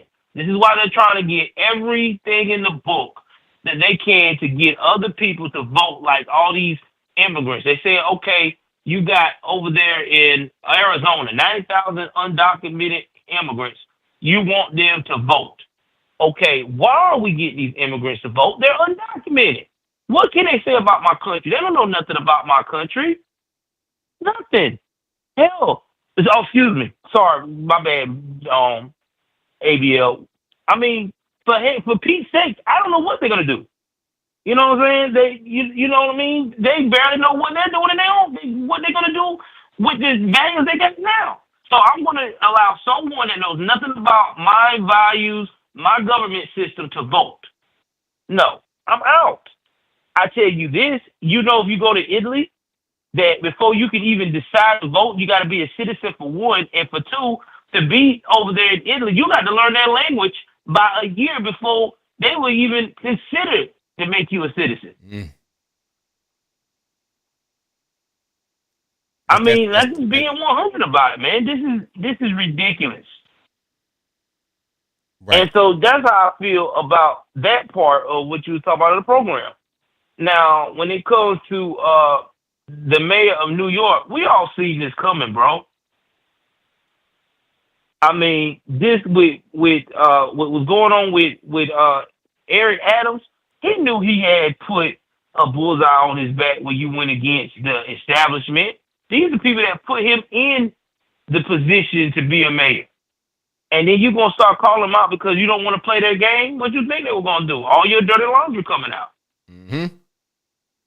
And now, you know what I'm saying, the best play that Eric Adams could do now is to go ahead on and endorse Trump. That's the best way you could slap him in their face. And maybe play in his best favor, and he probably could get acquitted. I'm just saying, man, that's what I would do if I was in his position. You know, I'm not trying to say that's the right thing to do, but that's what I would do. Yeah, I mean, you might as well go ahead and just put on the MAGA hat at this point. Just go ahead and do it. Yeah. That's what I would do. Dude, that'd be the best play. If I was his publicist, that's what I would tell him. I'm like, dude, go get in touch with Trump, tell him you seen the light, tell him you endorsing him, blah, be an independent, and boom, y'all bam. We might can get you off on this, and then fans will never, see a light of day. Yep. I mean, I'm just being 100 about it, man. That's what I would do. And last but not least, man, I also want to say that I'm so glad that there are so many things coming to light about the situation that we're seeing with Hollywood and stuff, especially with Diddy. I know you haven't really too much touch base on that, but you know what? ABL, he did the same mistake that Al Adams did. He went against the establishment. Remember when Diddy wanted to get more money for those liquor brands for marketing so he could own it? Uh-huh. And remember that when he had that fight, and then that was the early part of 2023 with the liquor companies, and then they decided to settle. As soon as they settled, he didn't even use common sense to know that that umbrella of protection went out the door. Because I was told, what I've been researching, and from a lot of people that's been in the liquor business, they said the liquor business is hard to get into than being in the mob. Okay. Yeah, so they said that once you get into that business, you have to stay on code. And once you go against them, that's it. They'll do whatever they got to do to get you going and out of there, to show you better than they could tell you. Because he messed up their money in a lot of ways when they had to pay him out. Got you. Yeah. So, yeah, man, I just wanted to tell you, man, keep doing what you do, ABL. Like I said before, I'm still doing these live streams after you. I appreciate everything you do, man, and keep being legendary, bro. And once again, happy 40th, man. Thank you for the call, man. Definitely appreciate it. Hey, appreciate you too, man. Keep rocking. All right, shout out to my main man, That Was Media Network. Definitely appreciate the call. I got time, maybe like one or two more calls. Let's go to 504 to the line. Who am I speaking to? Hey, ABL, it's Alien Spaceship. All right, man, what's going on? All right. I really appreciate how you deal with the callers, and shout out to the callers. Thank you very much. Right on. All right. So, how is the weather by you? Oh, everything's good here. It rained a little bit last night and this morning, but there's no flooding. But once you go further north by Knoxville, up in the mountains, they got it pretty bad. But where I am is pretty good. Okay. And yeah, also, I think it was really funny to see Kamala learn a new word and how she used it. And it just shows like how immature she's acting. And is she really, yeah, I agree. I don't think she really reads and doesn't really understand these certain things. And, you know, just, I believe, in my opinion, it shows her immature actions. Yeah, I mean, and the thing about it, this has been going on for quite a long time. They've known that about her for a minute, which is why they were trying to get her to actually drop out as a vice president and replace her. But they couldn't do that because that'd just be too bad. Right. And also, you know, they have like no options, it seems. It's like this is all they have to go and throw at Trump. And I think it's with, you know, Mayor Adams. You know, he was talking about what the establishment was doing, and then they went after him. See, they go after their own people, and they're really ruthless, and they really, as we talked before, they just really are interested in money, and they're getting their votes because they're bringing in all these people that don't necessarily, you know, a lot of them are criminals and people that don't have America's best interests. And, you know, are they even going to be taught about America and what our country stands for and all is what I'm wondering. All they're going to do is go to work and that's it. They won't have anything else, any kind of other, they won't have anything. Maybe their kids have some kind of education potentially, but them, they don't care. They're just trying to get money. I agree. Also, you know, I believe it's also good. I agree that with Hollywood being exposed and the stuff with Diddy, I'm glad that stuff's coming out. And with the human trafficking stuff, I believe that should, you know, continue to be mentioned. And, you know, the Hollywood itself was used by wizards and legends to do magic tricks and stuff. And that's one of the reasons why it was called Hollywood, because of like the stuff you see in a movie. So that's an interesting fact. Right on. It has like a cultic symbolism, in my opinion. Also, I want to ask you, did you ever watch the Ghostbusters cartoon? I don't remember Ghostbusters. I kind of remember Ghostbusters. I remember Ghostbusters, but I don't remember the cartoon really. But if I saw like an episode, I probably would drop my memory. Okay, yeah, because I've been watching it on TV. They brought it back out again, and yeah, it's really funny. It's similar to like the Ninja Turtles cartoons. I figured it would be because I was like right around the same time. Right, and a cake that I like is cookie cake because I had it on a birthday, but I think carrot cake is delicious. Hey, that sounds good. It sounds even more big back than the carrot cake, so I know I love it. Yeah. Also, do you like velvet cake? Not really. Okay. Yeah, one of my subscribers doesn't like it, but I like it. I thought it tasted good. I tasted it as a kid. Right on. All right. Okay, ABL, that's all to say for my call. Thank you for taking my call. Thanks for the call, man. Definitely appreciate you. Okay, bye. All right. Shout out to my man for the call. Okay, I got one more. Let's do one more. 551, you're on the line. Who am I speaking to? Hello, ABL. How are you, buddy? I'm doing well. About yourself? Okay, this is the second time I to speak to you, thank God, in the past year. Last time we had a nice conversation, and I noticed that the viewers actually enjoyed our conversation. I'm that New York City teacher. I've been teaching for 30 years now, and I had a lot to say at that time. It's tough being in a conservative and being in that environment. I've seen it deteriorate to points where it's like you can even speak your mind, you know, without being targeted, even by your colleagues. But it's been good in my place of work. Anyway, changing a little bit of that conversation, I wanted to put my 2 cents on what's happening to my boss, practically, Mayor Adams, and of course the school chancellor. This is something that many people saw coming. You know, these people grab power and basically sometimes they forget, they don't realize that we, the taxpayers, pay their salary, you know, and they get they eventually get to these positions of power, and it's like they think they're untouchable. Of course, they are smart in some ways where they get their cronies to be around them, you know. If you look at Adams now, any speech that he made for the past couple of years, he always has a dais behind him of all his cronies. Everybody that he's put into positions that are not people that are voted for, he's people that he places there. You know, deputy chancellor, deputy this, deputy that, a whole bunch of positions. By the way, I don't know if you know that his girlfriend has one of those ghost positions in the DOE, Department of Education, and she's a no-show. She's just there making money. She's a no-show. That came out today, I believe, in the New York Post. I was reading about it. But I know about her. Yeah, she was a principal one time. She was a teacher, but she has one of those, ghost positions that are very, very nice, very cozy. And she happens to live in a very nice area here in Jersey, in Fort Lee. Again, they get into these positions of power, and then their friends and everybody, they forget about why they're there. And I don't know if you remember, you probably do, because being a New York City situation, everybody in the country gets to hear about it.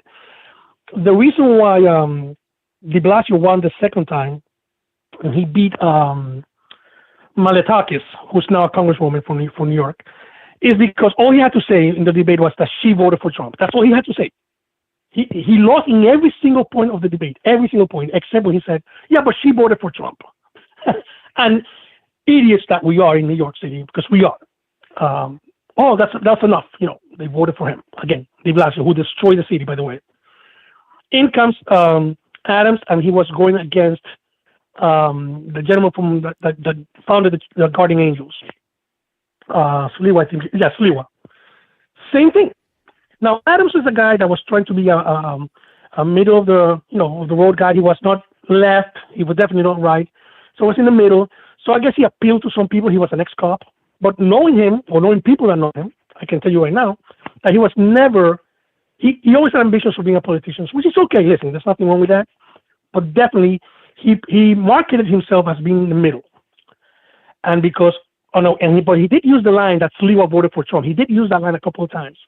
And that was enough to get him over the hump, of course. And you might say New York City will never vote for a Republican. That's not true. Giuliani and Bloomberg, if you think about it, both won in New York City. And it's not too long ago. And if you think about it, de Blasio came after Bloomberg, but he was the total communist loony, basically. He was just bad. Adams is definitely, I would say, more in the middle, but the caller that called you a couple of callers before, he hit the nail in the head. Once he went against the grain and mentioned how the illegal immigration is kicking our butt here in New York, I mean, it's beating us down economically, that was it. He became persona non grata. And that, my friend, you know that if I have something on you, I don't care if you were in high school, and I tell you, if you're not in line, I'll throw these videos out or whatever the case is. That's what I think that is what happened with Adams. I am not saying that what he did it or he didn't do it. We don't know. But even if he did, all these people that are attacking him now, why didn't you throw it in during the elections when he was against Sliwa? No, because they hold those things so that you can be in line and keep you in their plantation. You do what I say or else, which is I think what's happening with him. So, would he back Trump? Maybe. I don't know if that's a good thing. It would be nice though, just to see them stick it to the to the regime. But I mean, now that of course they're going to use that against Trump. Oh, you see, the criminals are that's how they're going to do. But in any case, that's basically what happened to Adams. He was not in line with what they wanted. We all know that no matter what it is, Democrats stick together. Not Democrats anymore. The communists stick together. In Congress, in the Senate, and it doesn't matter if it's your local Congress, local Senate, or your small school,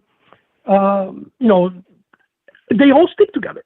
So if they come with this crazy idea, it doesn't matter what it is, they all vote for it. It's always 100% to 0%. You know, Republicans and Democrats and Libertarians, we're different. We all have our own ideas. So if it's not, you know, you might not have 100% voting, but not the communists. They stick together. ABL, they stick together. They do not go against the grain. But when you dare to do that, all you have to do is ask Leo Terrell, ask Major Adams, ask anyone that decided to go against the grain what happens. And it's sad that the regular person does not see this. I mean, let me rephrase that, because I think the regular person does see it. But I don't mean to cut you off, but I got a little bit of time left. Sure. So no problem, ABL. I got you. Thank you very much for your time. I will call again some other day, and I really appreciate your time and that you give us to express ourselves. Have a wonderful evening. Thank you for the call, man. Definitely appreciate you. All right, shout out to the caller. Shout out to him. But that'll be a wrap for me. Shout out to you guys. I appreciate y'all for joining. I'll be back live again, of course. Same bad time, same bad place on Wednesday, 8 p.m. Eastern time to right around right now, 11 p.m. Eastern Standard Time. This is an audio streaming podcast you're listening to as well. It'll be available on your favorite audio streaming platform, whether that be Google Play, Apple iTunes, Spotify, etc. Link for that will be in the description, or just go to your favorite audio streaming platform and search ABL Live. I should pop right on up. But again, shout out to you guys for being here. You guys are the best audience anywhere on these interwebs. Shout out to the mods for keeping the trolls in check. I really, really appreciate you. Shout out to y'all for watching, retweeting, super chat, and whatever you do. I could not do this show without you. So I got super chats on deck. I'm going to read those right quick and wrap it on up with the bow clean on top. All righty. What I said, same bat time, same bat place on Wednesday, of course, for the live stream. And of course, if I need to go live randomly at any time, I'll go ahead and just pop on up and let you guys know. But thank you to Smooth Artist, who says, makes me so upset, they're taking everything. Kai's Parsonman says, gangs will mean nothing when jihadists start in. Oh, we got them too. We definitely have them too. Nah, not 2 a.m. West Coast. It go the other way, because I'm 11 p.m. East. So West Coast goes earlier. So it's like, what time on the West? 8 o'clock right now, if I'm not mistaken. Yeah, 10, 9, 8. Yeah, I think it's 8 o'clock right now on the West. So yeah, shout out to the West Coast. It's like 8:22 right now. What's time in Los Angeles? 8:22, if I'm not mistaken. Yeah, 8:22. Shout out to the West Coast. Thank you to KeyJX, who says, if you had one shot, one opportunity to seize everything that you ever wanted one moment, would you capture it or let it slip? That's one of these philosophical questions. I don't know if it's even possible. I think part of your life is spent building yourself and molding yourself to become the person that can capture whatever they desire. So it kind of defeats your drive and purpose for existing, in my opinion. So I'm not quite sure that I would want that. I'm not quite sure that I would want a shortcut, because then what? Now what am I, you know what I mean?